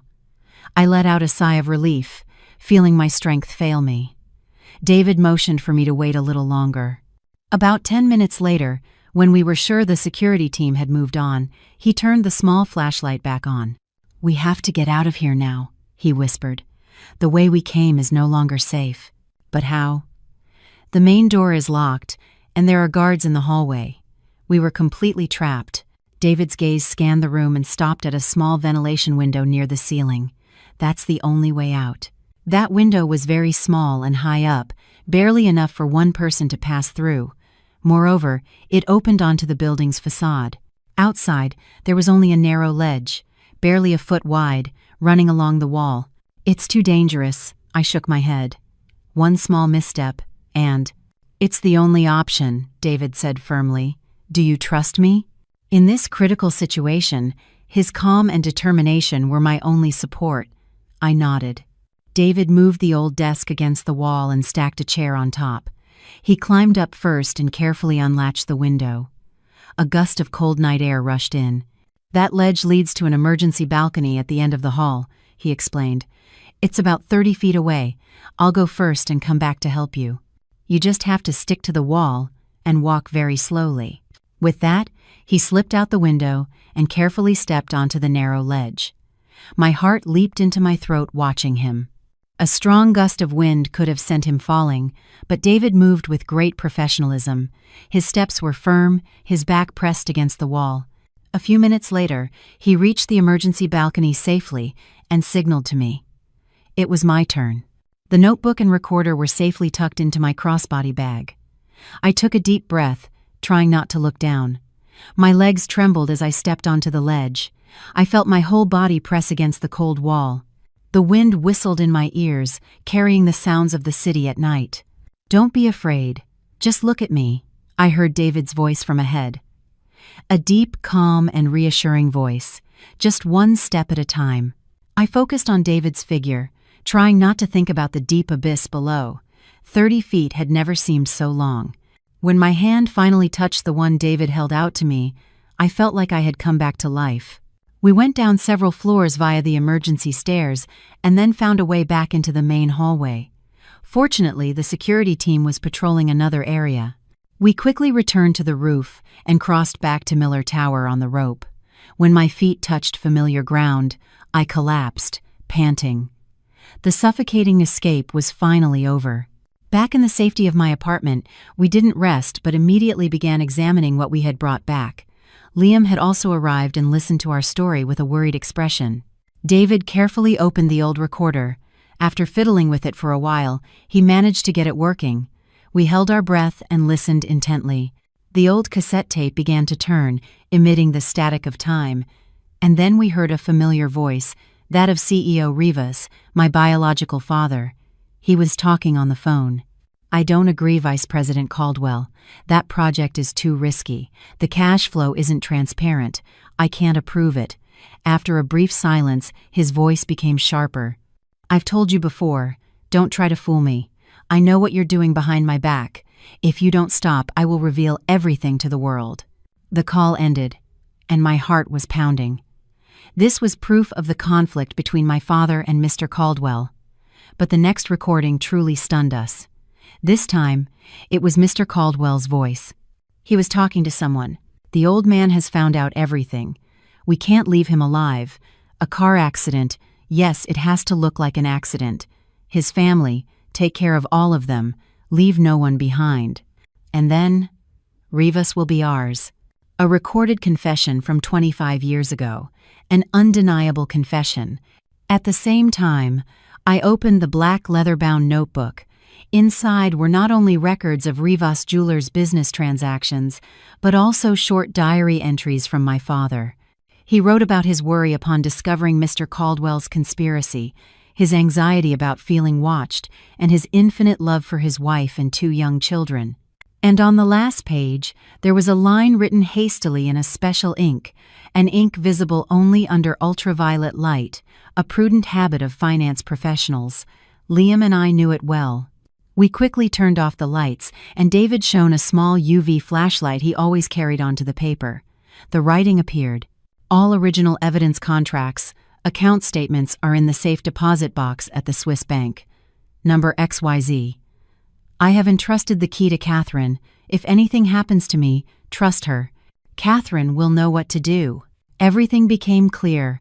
Mom Catherine not only raised us but was the trusted person my father entrusted with the mission of protecting the most important evidence, the inheritance, and the future of his 2 children. The love and sacrifice our 2 mothers showed us were immense and grand. Tears welled up again, but this time they were tears of gratitude and pride. We now had in our hands the confession from the past, the clue to the decisive evidence stored in Switzerland, and Mr. Caldwell's current crimes. The plan for the final counterattack, the decisive battle, was about to begin. The net of heaven had been woven tightly. All that was left was for the biggest fish to fall into it himself. With irrefutable evidence in our hands, we knew the hour of final judgment was very near. But we were also aware that confronting a cunning old fox like Mr. Caldwell required not acting rashly. A small mistake could give him the opportunity to turn the tables and erase all traces. "We need a perfectly flawless plan," Liam said with a firm expression. "We have to hit him by surprise, without giving him time to react." The plan was drawn up with the participation of all 3 of us. Liam, with his position in the business world, would deliver the decisive blow in the commercial arena. David, with the support of his trusted colleagues, would handle the legal aspect to leave him no escape, and I would confront him directly, becoming the fuse for the bomb that was about to detonate. The first step was to resolve the matter in Switzerland. With the recording and the notebook as evidence, and the cooperation of the American police, Liam's lawyer friend quickly managed to convince the Swiss bank. They agreed to open the safe deposit box, but on the condition that I was present, and the process was carried out under the supervision of both parties. A week later, Liam and I were in Zurich, Switzerland.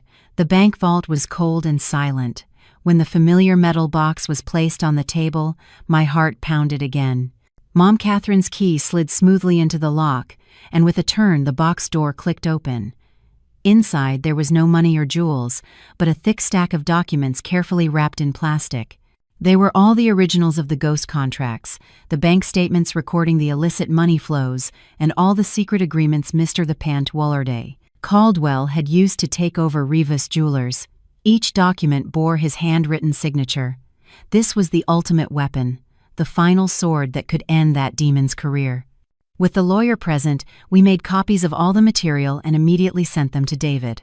Everything was ready. Upon our return to the United States, the atmosphere was tense. Mr. Caldwell, after the failed intrusion attempt at Aurelian Tower, seemed to have sensed the danger. He began to exhibit defensive behavior. The number of his bodyguards doubled, and all his meetings were strictly controlled. "He's trying to erase his tracks and move his assets," David reported in an emergency meeting. "We have to act before it's too late." D-Day was set. It was the day of the Aurelian Holdings annual general meeting, a major event that brought together all the management, major shareholders, and the media. It would be the perfect stage for us to end this play. That morning, I chose a deep red dress, a color symbolizing power and determination. Liam wore his usual elegant suit, but in his eyes was an unusually fierce determination. We attended not as competitors, but as guests of honor, a surprising move Liam had arranged beforehand through some shareholders favorable to the Miller Corporation. The convention center's auditorium was packed. Mr. Caldwell sat at the head of the stage, still maintaining an expression of confidence and authority. He was giving a passionate speech about Aurelian Holdings' achievements and its ambitious future plans, a perfect speech from a competent leader. When his speech ended to thunderous applause, Liam gave me a signal. "Now." "Excuse me," a voice boomed from the doorway. It was David, entering in uniform with an investigative team. "Mr. Richard Caldwell, CEO of Aurelian Holdings, we are here to execute an emergency arrest and search warrant in connection with charges of organized murder and misappropriation of assets." The entire hall was stunned, and all cameras instantly turned towards the stage. Mr. Caldwell leaped up, his face changing, but he tried to maintain his composure. "What are you talking about?" "There must be some mistake. I am an honest businessman." "There is no mistake, Mr. Caldwell," I raised my voice as I walked from the audience. All eyes turned back to me.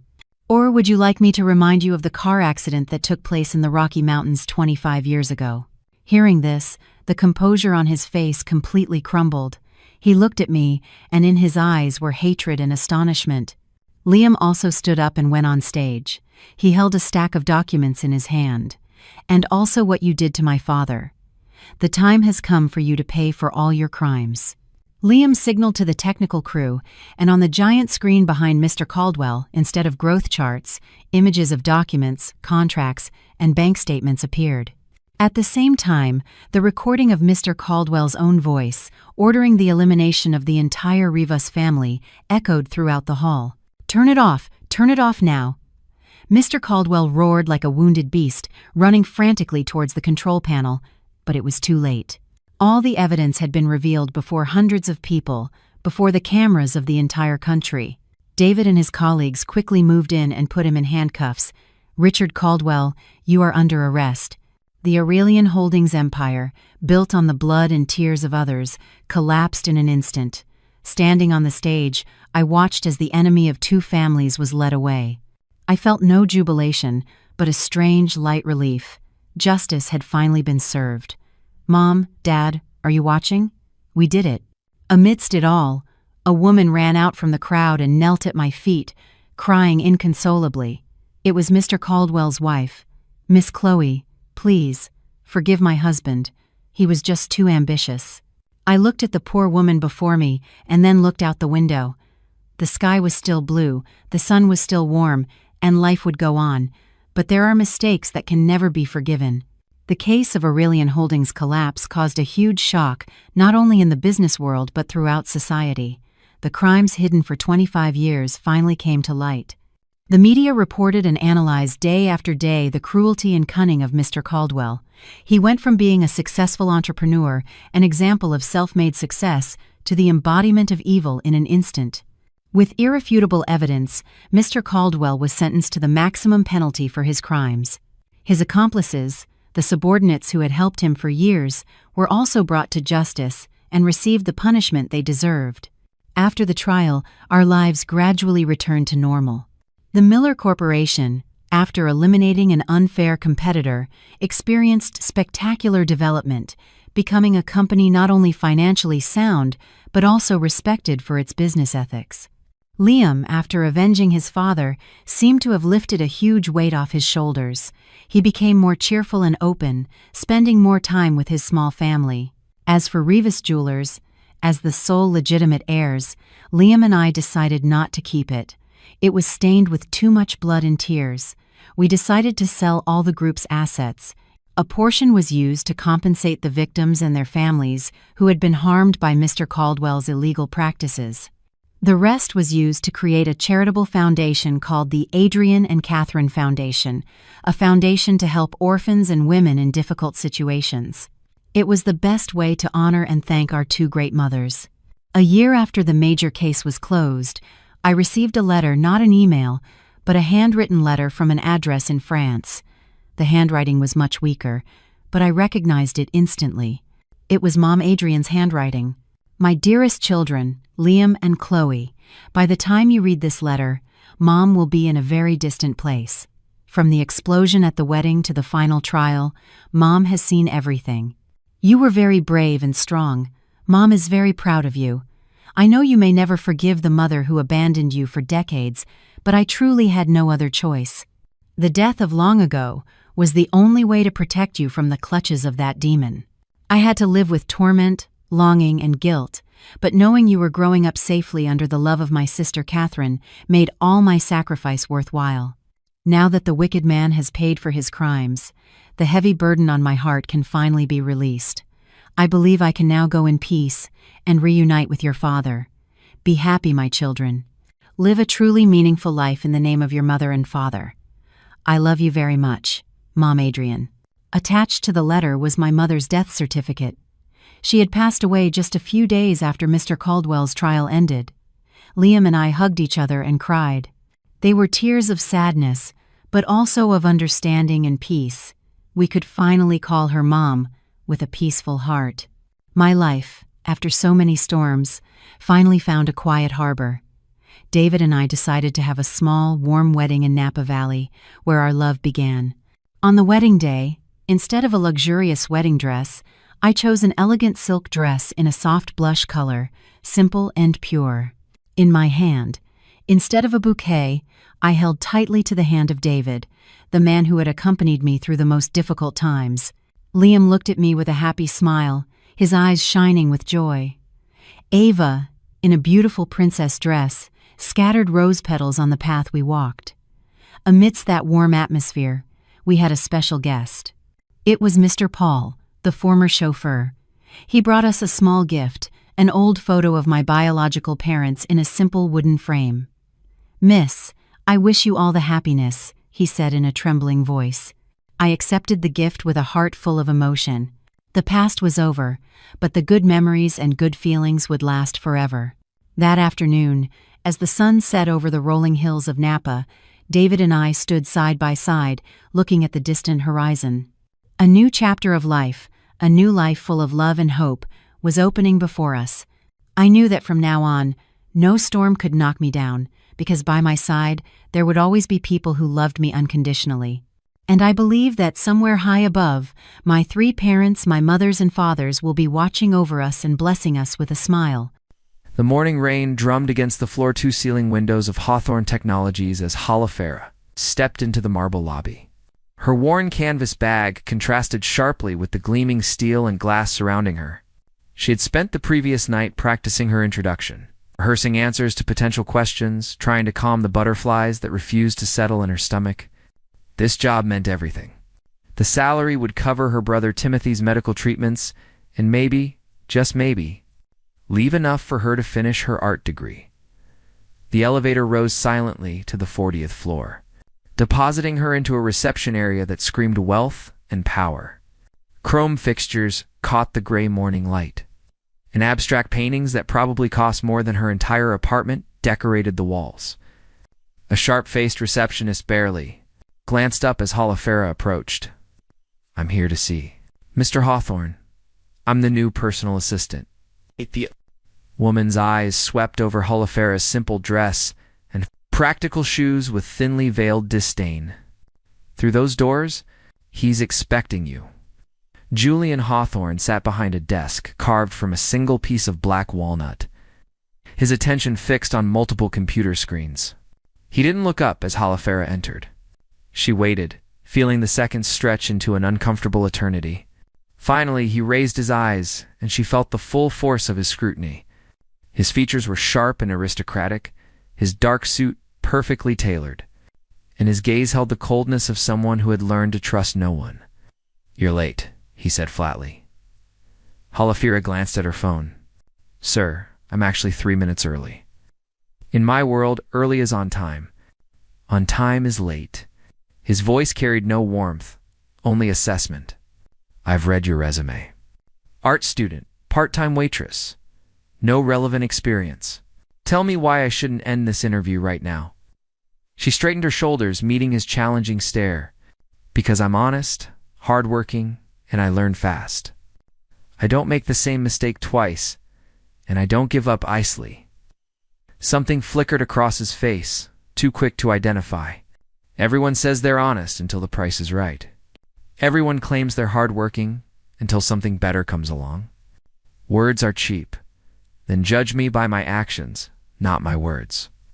For 3 weeks, Halafera proved herself through those actions. She arrived before Julian each morning, organized his chaotic schedule with quiet efficiency, and anticipated his needs before he voiced them. She never complained about the long hours or his curt responses.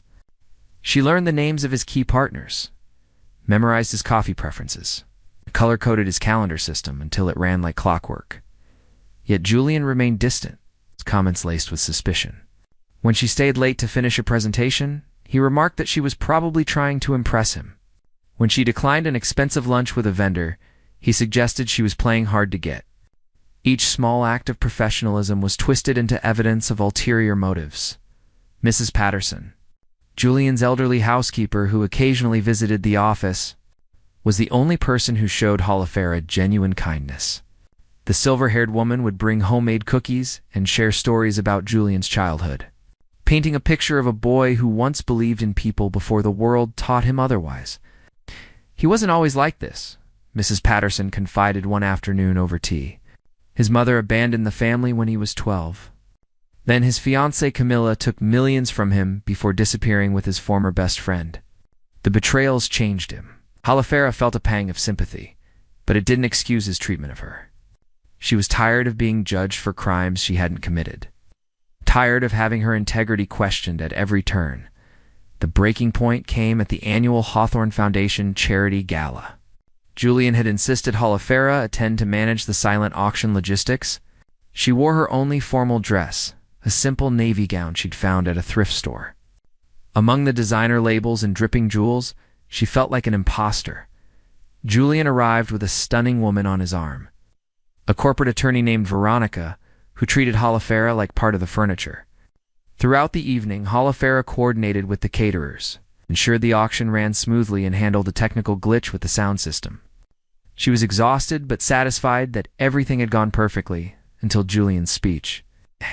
"I want to thank my team for making tonight possible," he said from the stage, his voice carrying across the ballroom. "Though I've learned the hard way to keep a close eye on those who handle money. Some people see charity work as an opportunity rather than a calling." His gaze landed on Halafera for a fraction of a second, but it was enough. Conversations around her stuttered. Eyes turned in her direction. The implication hung in the air like poison. She felt her face burn with humiliation. Her hands trembled as she set down her clipboard. Everyone in the room now thought she was a thief, or worse, that Julian suspected her of being one. The careful professional reputation she had built crumbled in an instant. Rather than cause a scene, Halafera slipped out to the terrace. The cold night air bit at her bare arms, but she welcomed the physical discomfort as a distraction from the emotional pain. She leaned against the railing, fighting back tears. Maybe her mother had been right. Maybe she didn't belong in this world of glass towers and 7-figure bank accounts. "That was subtle," a voice said behind her. She turned to find an older gentleman in a distinguished tuxedo. His kind eyes and warm smile reminded her of her late father. "I'm sorry, I don't understand." "Julian's little performance? I've known that boy since he was in diapers. His bark is worse than his bite, but that doesn't make it hurt any less." He extended his hand. "Theodore Blackwell, board member and family friend?" Halafera Chen, she managed, shaking his hand. I've been watching you tonight, my dear. Watching how you handle problems without drawing attention. How you treat the staff with respect. How you keep everything running without needing credit or recognition. Those aren't the actions of someone chasing money. His words unlocked something inside her. The tears finally came, quiet and unstoppable. Theodore handed her his handkerchief. Julian's been hurt badly. He sees threats everywhere now, especially in people who might actually care about him. But I suspect you already know that. Knowing why doesn't make it easier to endure. No, it doesn't. But perhaps understanding his wounds will help you decide whether he's worth the effort of proving him wrong. Halafera remained on the terrace, turning his words over in her mind. She thought about Julian's occasional moments of vulnerability. The times she'd caught him staring at family photos with profound sadness. The way he'd quietly doubled the salary of an employee facing medical bills. There was good in him, buried under layers of protective cynicism. The question was whether that good was worth fighting for, or whether she should protect her own heart and walk away while she still could. The crisis began on a Tuesday morning with a single email that turned Julian's world upside down. A major investor had pulled out of their latest project, citing concerns about market volatility.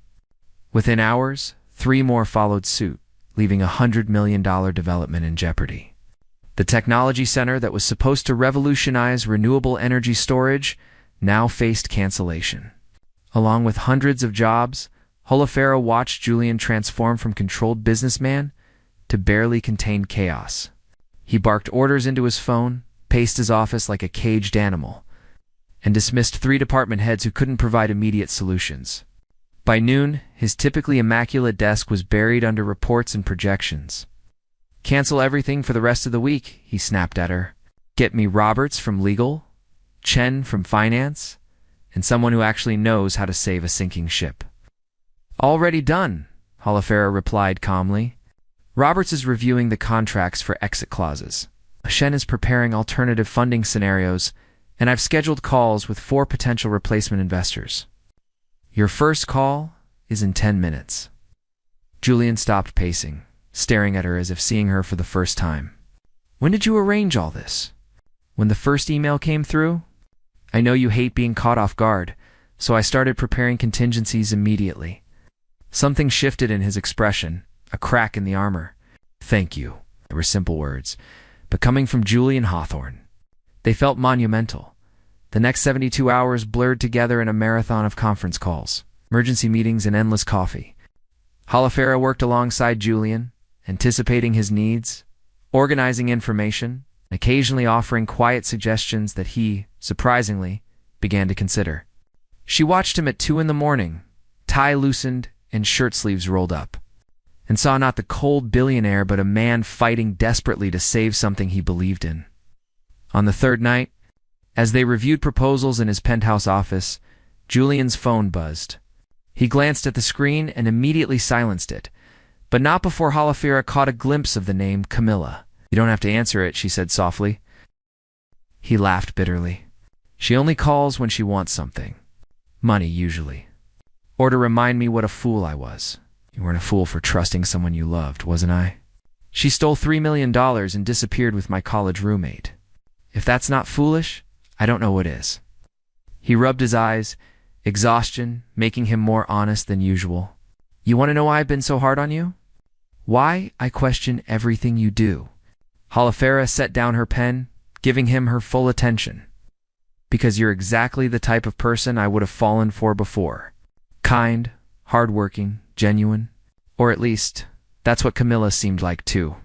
She played the role perfectly for 2 years. I didn't see through it until my accountant found the discrepancies. He stood, walking to the windows that overlooked the glittering city. So when you showed up with your thrift store clothes and your earnest work ethic, every alarm bell in my head went off. I'm not her, Halafera said firmly. I'm starting to realize that. The breakthrough came from an unexpected source. Mrs. Patterson arrived at the penthouse the next morning with breakfast, as she'd done for decades. She found them both asleep at the conference table, surrounded by papers and empty coffee cups. She woke them gently, clucking her tongue at Julian's appearance. "You look terrible, dear boy.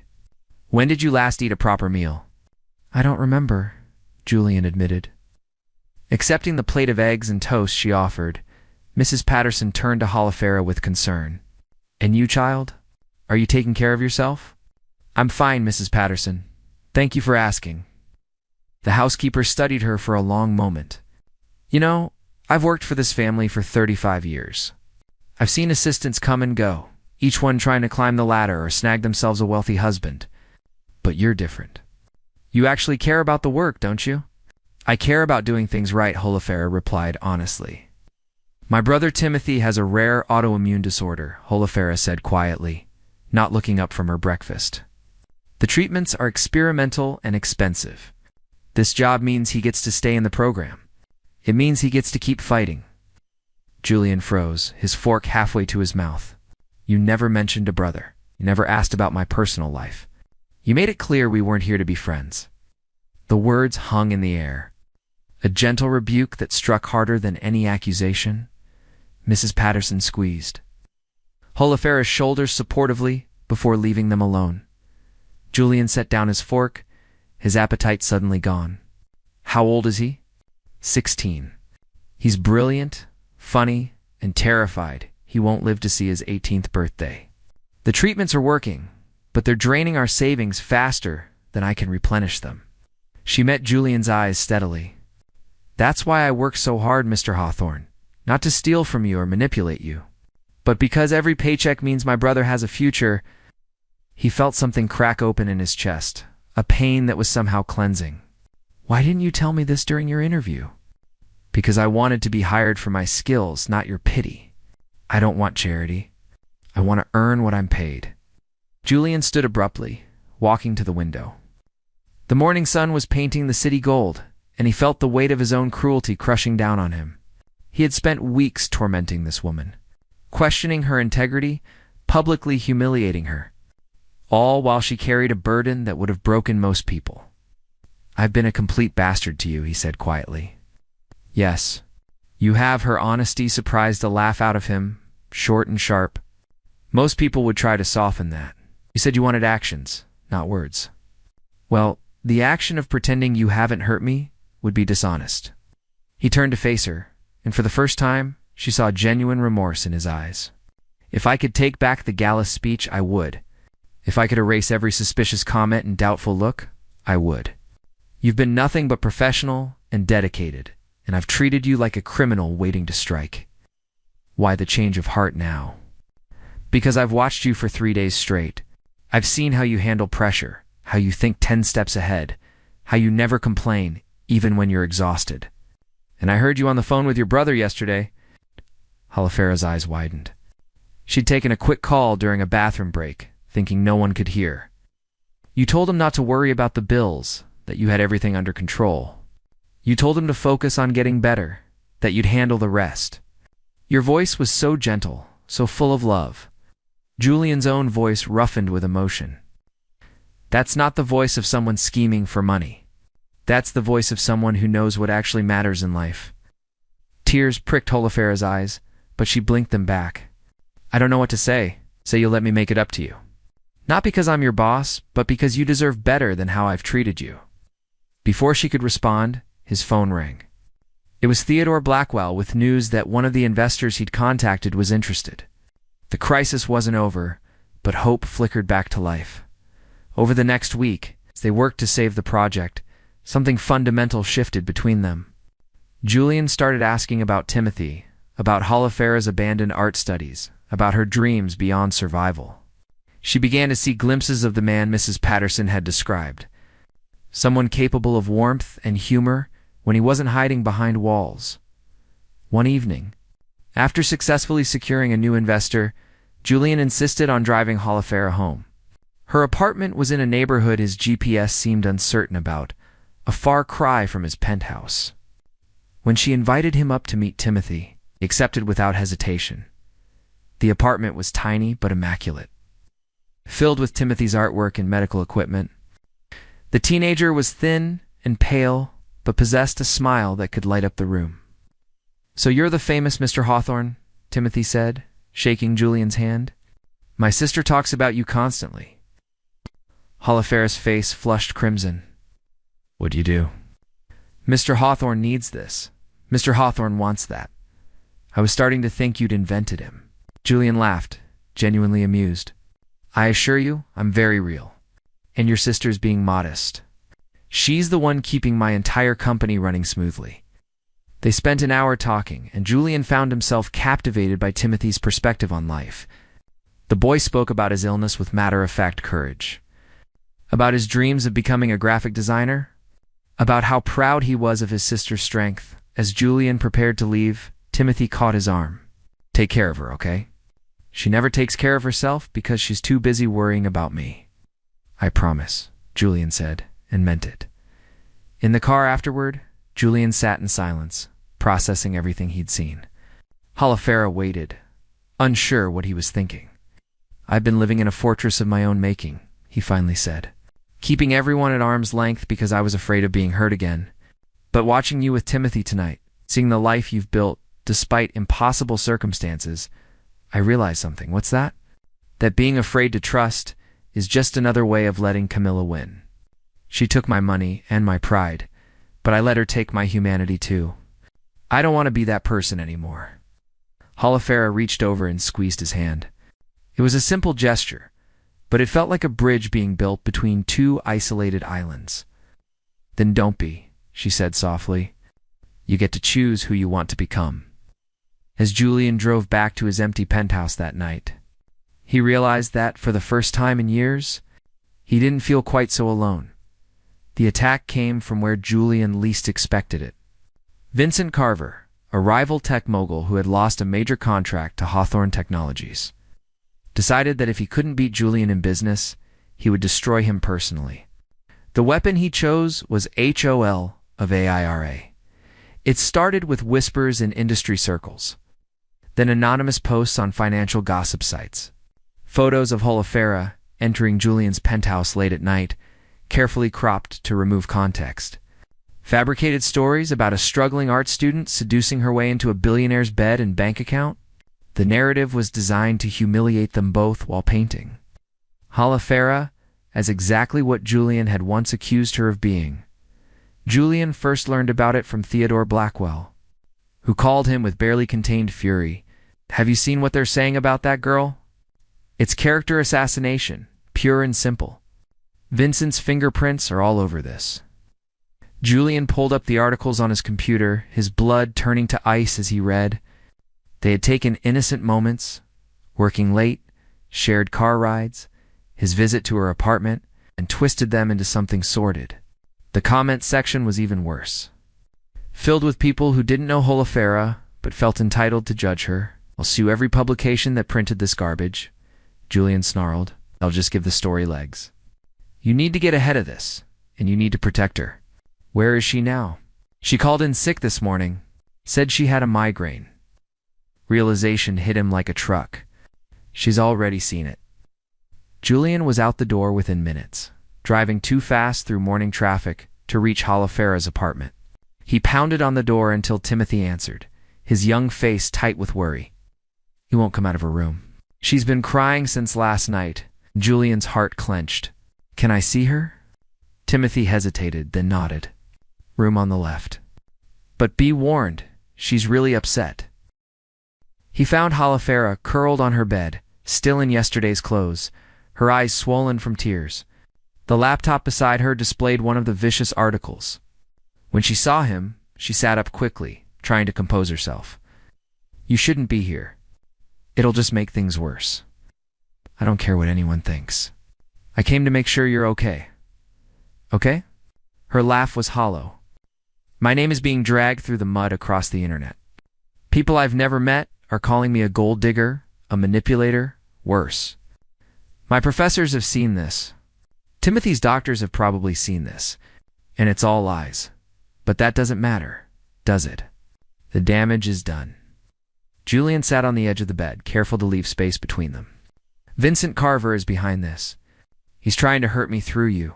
Then he succeeded. Because I can't work for you anymore. Every time we're seen together, it'll just fuel the story. I'll find another job somehow.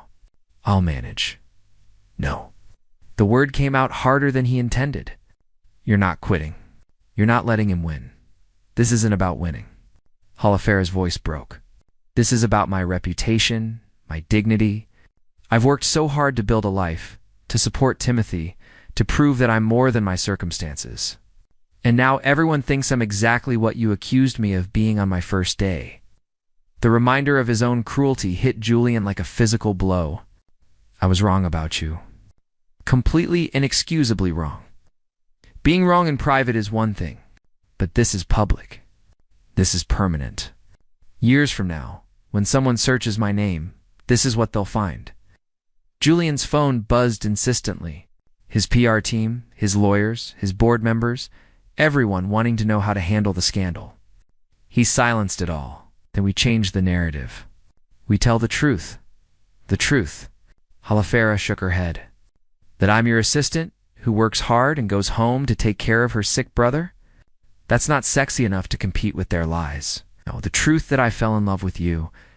The words hung in the air between them, impossible to take back. Holofera's eyes widened, her breath catching.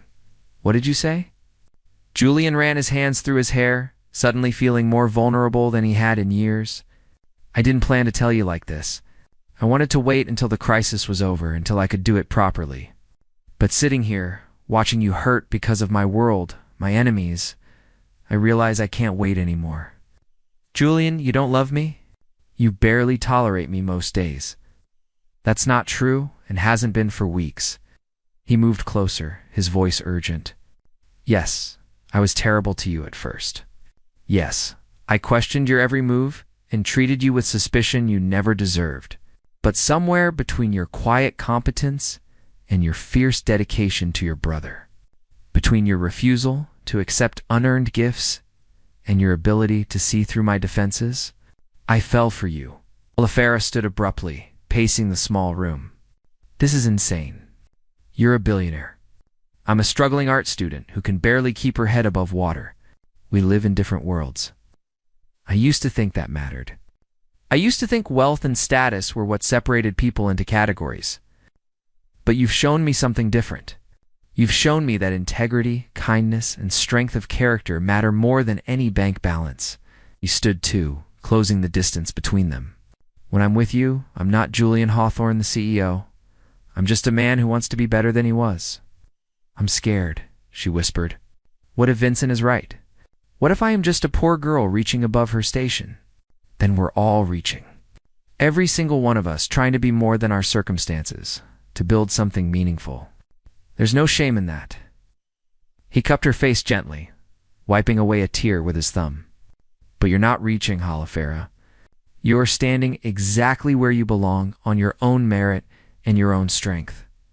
She searched his eyes, looking for any hint of deception or pity. What she found instead was raw honesty and something that looked terrifyingly like love. If we do this, if we're together, it won't be easy. People will always assume the worst. They'll say I'm using you, that you're slumming. We'll be scrutinized constantly. Let them talk. I spent years hiding behind walls to protect myself from being hurt. But the irony is, those walls didn't protect me at all. They just made me lonely and bitter. You walked into my life and slowly dismantled every defense I had. You made me remember what it feels like to trust someone, to care about someone beyond myself. Holofera felt her own walls crumbling. You really hurt me, you know? Those first weeks, the things you said, the way you looked at me like I was already guilty. I know, and I'm so sorry. If I could go back and change it, I would. But I can't. All I can do is promise to spend every day proving that I'm not that man anymore. That I see you for who you really are, an incredibly strong, compassionate, talented woman who deserves so much better than the hand life dealt her. I don't need better. I just need honest. Then I'll be honest. I'm terrified right now. Terrified that I've ruined any chance I had with you. Terrified that my baggage and my world will only bring you more pain. But I'm more terrified of not taking this chance, of letting you walk away and spending the rest of my life wondering what we could have been. She closed the final distance between them, her hands finding his. I'm terrified too, of being hurt again, of not being enough, of disappointing Timothy by making a choice based on my heart instead of practical necessity. What does your heart want? Halafera took a shaky breath. It wants to believe that this is real, that a man like you could actually care about a woman like me, that we could build something together despite everything against us. Then believe it, because it's the truest thing I've ever felt. He kissed her then, soft and tentative at first, as if she might shatter. But when she kissed him back, it deepened into something profound, a promise and an apology and a beginning all at once. When they finally broke apart, Halafera rested her forehead against his. What do we do about Vincent? About the articles? We hold a press conference. Today we tell everyone exactly who you are and what you mean to me. No hiding, no spinning, just the truth. That's a terrible PR strategy, he laughed. Probably. But I'm done playing games. If I've learned anything from you, it's that honesty is its own power. That afternoon, Julian called an emergency press conference at Hawthorne Technologies. The media descended like vultures, expecting scandal and fireworks. What they got instead was something entirely different. Julian stood at the podium, Halafera beside him, their hands clasped together. I've called you here today to address the rumors circulating about Ms. Chen and myself. Yes, Halafera works as my personal assistant. Yes, we've spent considerable time together over the past months. And yes, I've fallen in love with her. The cameras flashed wildly. Reporters shouted questions. Julian raised his hand for silence. When Halafera first came to work for me, I treated her terribly. I was suspicious, cruel, and completely unfair. I judged her based on my own past hurts rather than seeing her for who she actually is. A woman of extraordinary character who works tirelessly to support her younger brother's medical treatments. A woman who has never once asked me for anything beyond her earned salary. A woman who turned down expensive gifts because she values her integrity more than material gain. He turned to look at Halafera, his voice softening. She taught me that not everyone has hidden agendas. That trust is earned through consistent actions, not suspicious vigilance. That love requires vulnerability, not protection. The smear campaign against her is designed to hurt me, but all it's done is make me more certain that she's the best thing that's ever happened to me. Halafera stepped forward, her voice clear despite her nervousness. I won't pretend this is a normal situation. I'm very aware of the differences in our circumstances, but I didn't pursue Mr. Hawthorne. I didn't scheme or manipulate. I simply did my job to the best of my ability, and somewhere along the way, we discovered we cared about each other. If that makes me a gold digger in your eyes, then your definition needs examining. Theodore Blackwell, watching from the audience, smiled broadly. Mrs. Patterson, seated beside him, dabbed at her eyes with a handkerchief. The questions came rapid fire after that. Some supportive, others skeptical. But Julian and Halafera answered them together, their united front making it clear this wasn't a scandal. It was a love story.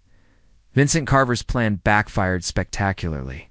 Public opinion, which had been turning against Halafera, swung dramatically in her favor. People were moved by her story, by Timothy's illness, by Julian's honest admission of his own faults.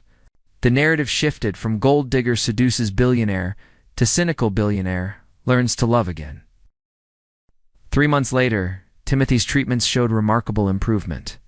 Julian had quietly connected them with the best specialists and covered the costs, though he swore Halafera to secrecy. It's not charity, he insisted. It's family taking care of family. Halafera returned to her art studies part-time. With Julian's encouragement and financial support that she accepted only after he structured it as an investment in a future artist.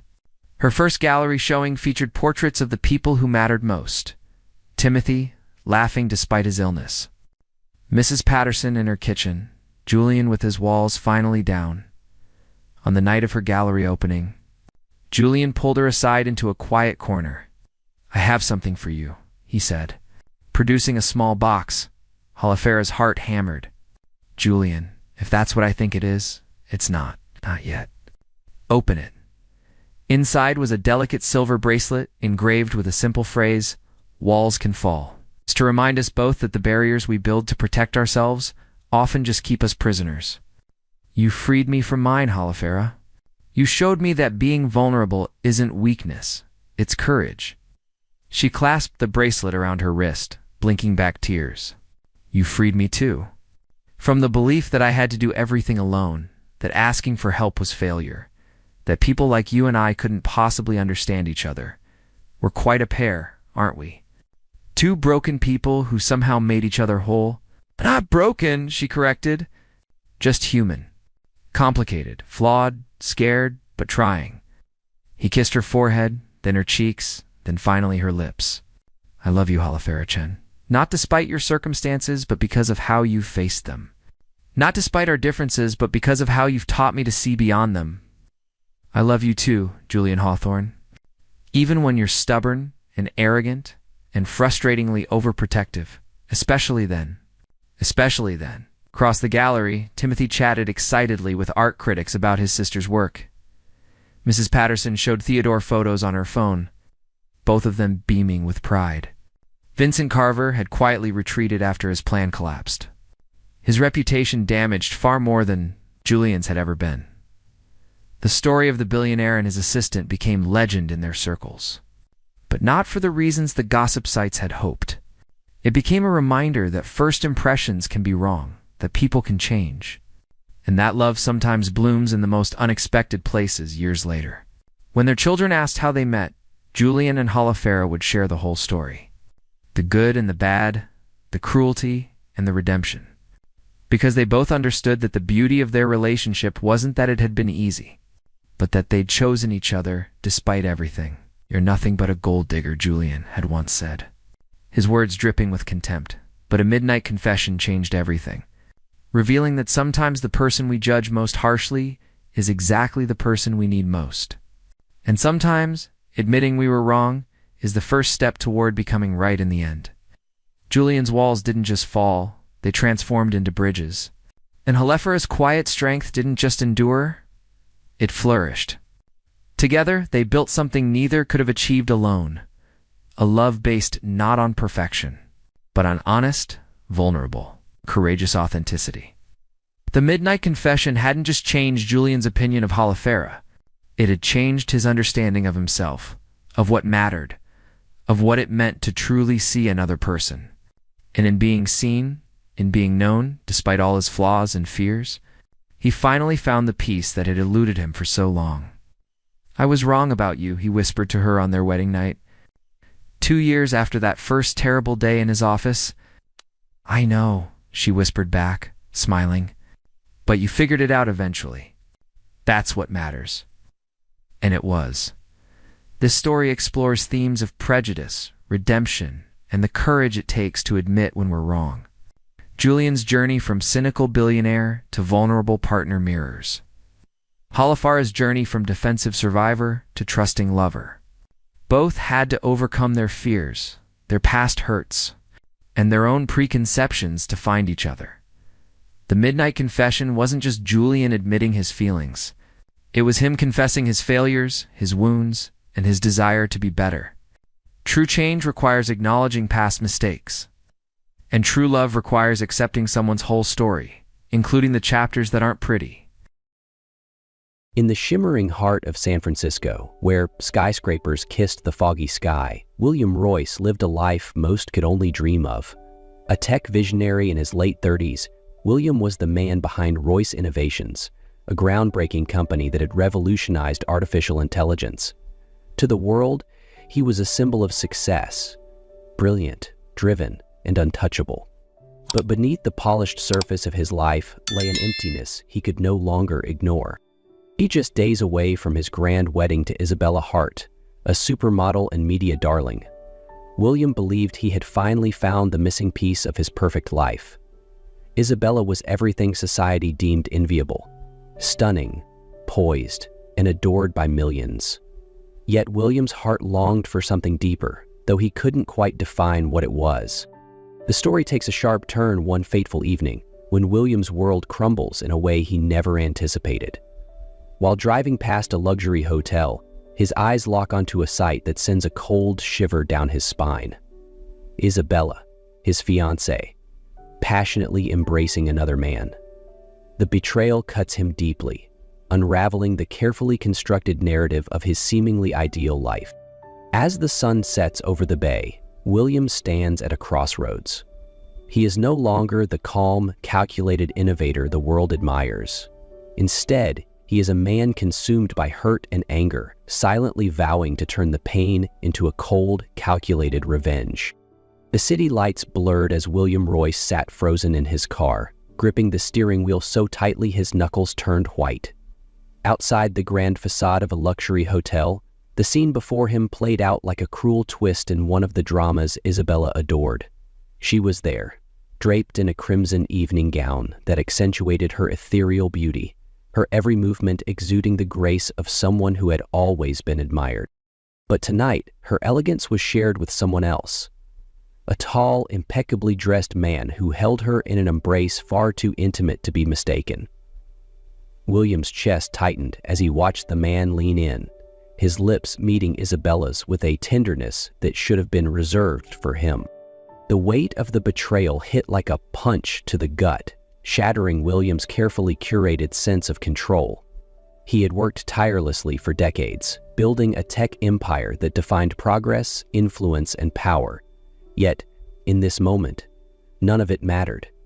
The woman he trusted, the one he was days away from marrying, had desecrated the sanctuary of their relationship.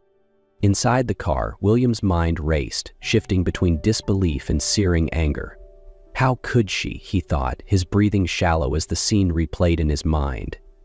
He had given her everything, his time, his devotion, and a place in his meticulously crafted world. Now, all he felt was a gnawing emptiness. As the couple disappeared into the hotel, William finally exhaled, his breath shaky and his pulse pounding.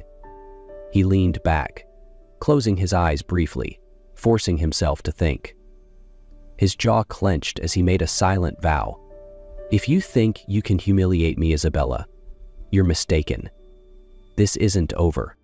When William drove away from the hotel, his thoughts were no longer plagued by sorrow, but fueled by a cold determination. Beneath the glittering skyline of San Francisco, he began to plot a revenge that would strike at the very core of her pride.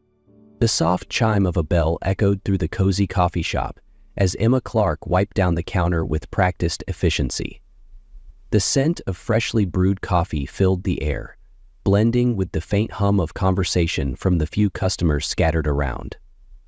Emma, a barista in her late 20s, carried herself with quiet poise. Her wavy brown hair was tied back in a loose bun, and her hazel eyes sparkled with warmth despite the long hours she worked each day. Emma's life was far from glamorous. After her parents passed away, she inherited their small home and a mountain of debt. She had spent years juggling multiple jobs to keep her head above water, but she never let her hardships dampen her spirit. Her modest dreams of stability and a life filled with small joys were what kept her going. For William Royce, Emma was an unnoticed constant. He often stopped by the coffee shop for his usual black coffee, his presence marked by the sleek suit and air of authority that surrounded him. To her, he was just another customer, albeit one whose demeanor spoke of wealth and power. Today, however, William's visit was different. He lingered at the counter longer than usual, his sharp blue eyes studying Emma as though seeing her for the first time. She noticed the tension in his shoulders, the subtle crease in his brow that hinted at something weighing on his mind. "Emma, isn't it?" William finally asked, his deep voice breaking the silence between them. "Yes, that's right," she replied with a polite smile, though her brow furrowed slightly in curiosity. William rarely spoke more than a few words during his visits. "I need your help," he said abruptly, his tone serious. The weight of his gaze made Emma pause, the cleaning cloth still in her hand. "My help?" she echoed, uncertain. "With what, exactly?" William hesitated for a moment, then leaned in slightly, lowering his voice. "I'd like you to join me for dinner tomorrow night. I'll explain everything then." Emma blinked, stunned. This wasn't just unexpected. It felt like the opening act of a story she couldn't yet comprehend. The next evening, Emma Clark stood in front of the mirror in her modest apartment, staring at her reflection with a mix of disbelief and nervousness. She had spent most of the day debating whether to go. The offer from William Royce, the enigmatic billionaire she barely knew, seemed almost surreal. Why would someone like him invite her, a coffee shop barista, to dinner? What could he possibly want? She had initially declined, but William's persistence had been as surprising as it was convincing. "I promise you won't regret it," he had said with a tone of finality, leaving her no room for further argument. Now, as the hour approached, her nerves were in overdrive. Wearing a simple black dress she had owned for years, Emma decided she would go, not out of curiosity, but to understand what this unusual request was truly about. When Emma arrived at the restaurant, it felt like stepping into another world. The rooftop venue, overlooking the sparkling San Francisco skyline, was a picture of luxury she had only ever seen in movies. The dim lighting, soft jazz music, and clinking glasses painted a scene far removed from her daily life. William was already there, seated at a table near the glass railing. He looked effortlessly commanding in a tailored navy suit, his eyes scanning the crowd until they landed on her. Rising to greet her, he gestured toward the seat opposite him. "You came," he said simply, a hint of approval in his tone. Emma sat down cautiously, her hands folding nervously in her lap. "I almost didn't. I'm still not sure why I'm here." William leaned back in his chair, studying her as though weighing how much to reveal. "Let's just say, I need someone different for tonight. Someone who isn't part of this world." His cryptic response only deepened Emma's curiosity, but before she could press further, a familiar voice broke through the ambiance. Well, William, who's this?" Emma turned to see a stunning blonde woman approaching the table, her designer dress and air of confidence unmistakable. Isabella Hart. Emma's presence had not gone unnoticed, and the confrontation that followed would change the course of the evening. The air at the rooftop restaurant seemed to grow heavier as Isabella Hart, William's ex-fiancée, approached their table. Her every step was deliberate, her designer heels clicking against the polished floor with an authority that turned heads. Draped in an emerald gown that shimmered under the soft lights, she exuded an aura of untouchable elegance.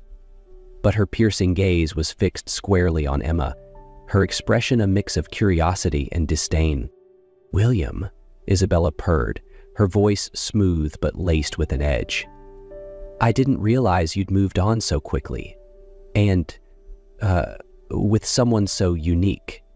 Her eyes swept over Emma, taking in her simple black dress and modest demeanor.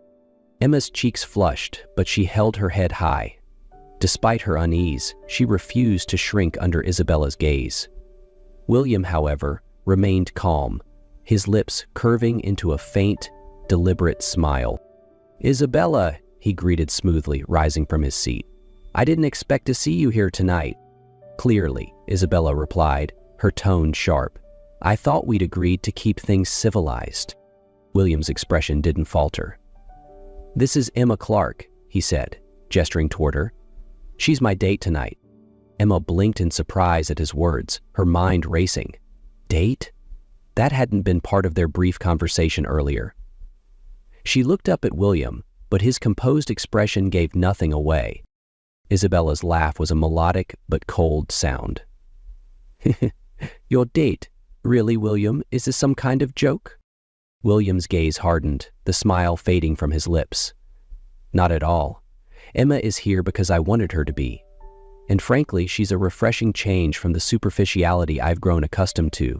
The words cut through the tension like a blade, and for a moment, Isabella looked genuinely taken aback. But she quickly recovered, her mask of confidence slipping back into place. Emma, meanwhile, struggled to process the situation. She didn't know whether to feel flattered or humiliated, but she couldn't remain silent any longer. Taking a deep breath, she spoke, her voice calm but firm. "I'm not here to compete with anyone," Emma said, meeting Isabella's gaze directly.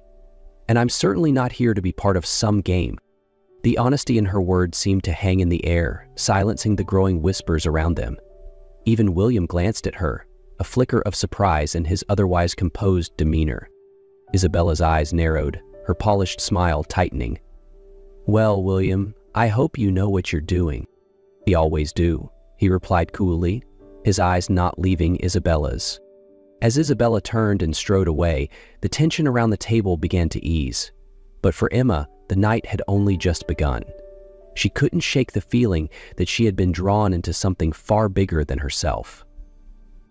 The night grew quieter as Isabella disappeared into the crowd, leaving William and Emma alone at their table. Emma felt a storm of emotions churning inside her: confusion, unease, and a flicker of defiance. She needed answers, and she wasn't going to leave without getting them. Emma leaned forward slightly, her voice steady but tinged with irritation. "I'm not sure what kind of game you're playing, William, but I didn't agree to this. What's going on?" William regarded her with an almost amused expression, his sharp blue eyes scanning her face as if weighing how much truth to reveal. Finally, he leaned back in his chair, folding his arms. "Emma, I brought you here because I needed someone to remind me of what's real. This world, with its facades and games, has taken a toll on me. You're different, genuine, and unafraid to speak the truth." Her brow furrowed. "And what does that have to do with me sitting here, being paraded in front of your ex-fiancé?" A flicker of something softer passed through William's gaze, though his tone remained composed. "Isabella hurt me. She betrayed me, and she'll never admit she was wrong. I wanted to show her that I don't need her, that there are people like you who have more authenticity in one moment than she's shown in years." Emma stared at him, her frustration mounting. "So, you're using me to prove a point? To make her jealous?" William's jaw tightened, but he didn't deny it. Emma shook her head, her voice laced with disappointment. "You're just as superficial as the world you're trying to escape from, William. If you wanted revenge, you could have chosen someone else. I won't be a pawn in your personal drama." She rose from her seat, her resolve clear. But as she turned to leave, William's voice stopped her. "Wait." There was a note of vulnerability in his tone that made her pause. "Emma," he said, softer now. "You're right. I've been selfish. But you've shown me something tonight. Something I didn't expect. You have strength, honesty, and a kind of grace I've never seen before. You're not just part of my plan anymore." Emma hesitated, turning back to face him. His words caught her off guard, but she remained skeptical. "And what exactly do you expect from me, William?" He stood slowly, his towering figure imposing but not threatening. "I need your help. Marry me, not for love, not forever, but for 7 days. In those 7 days, you can walk away whenever you want, but I need to show Isabella, and maybe even myself, that I can move forward." Emma's heart raced at the absurdity of the request.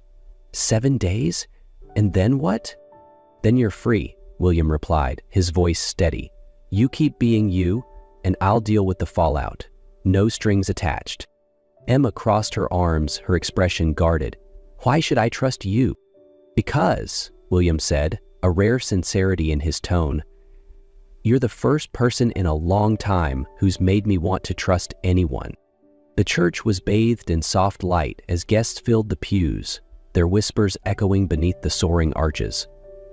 White roses adorned every corner, their delicate fragrance mingling with the weight of anticipation in the air. At the altar, William Royce stood tall in a perfectly tailored black suit, his hands clasped tightly behind his back. His sharp gaze was fixed forward, though a subtle tension betrayed the inner conflict he couldn't shake. Emma Clark, clad in a simple yet elegant white gown, stood at the far end of the aisle. Her steps were measured, her breath steady, though her heart raced with every beat. Her dress wasn't extravagant. It didn't need to be. It highlighted her natural beauty, the kind of quiet charm that required no embellishment. As she approached the altar, she caught William's eye, and for a fleeting moment, the world seemed to fall away. The priest's solemn voice began the ceremony, the words blurring in William's mind as he fought to keep his composure. Then, just as the priest asked, "If anyone has reason to object to this union, speak now, or forever hold your peace," the grand doors of the church swung open with a resounding crash. All heads turned as Isabella Hart stormed into the sanctuary. She was breathtaking in a flowing designer gown, her heels clicking like thunder against the polished floor. Her flawless exterior belied the storm of emotions in her eyes. "William," she called out, her voice trembling but defiant. "Stop this wedding. This isn't right." Emma froze, her hands tightening around the bouquet. William turned slowly, his expression unreadable as Isabella marched toward him. "William," Isabella pleaded, her voice breaking, "I made a mistake. I was foolish, but I love you. Don't throw away what we had." The room was silent, save for the quiet gasps of the guests. Emma's steady gaze met William's, a silent invitation for him to make his choice. She stepped back slightly, her composure unwavering. "William," Emma said softly, her voice steady and calm, "this is your choice. Don't let anger cloud it, and don't let pride guide it. Choose what feels true to you." William looked between the two women, his mind a whirlwind. Isabella, with her fiery beauty and commanding presence, represented the life he thought he wanted. But Emma, with her quiet strength and unshakable authenticity, had shown him something deeper. Taking a deep breath, he turned to Isabella.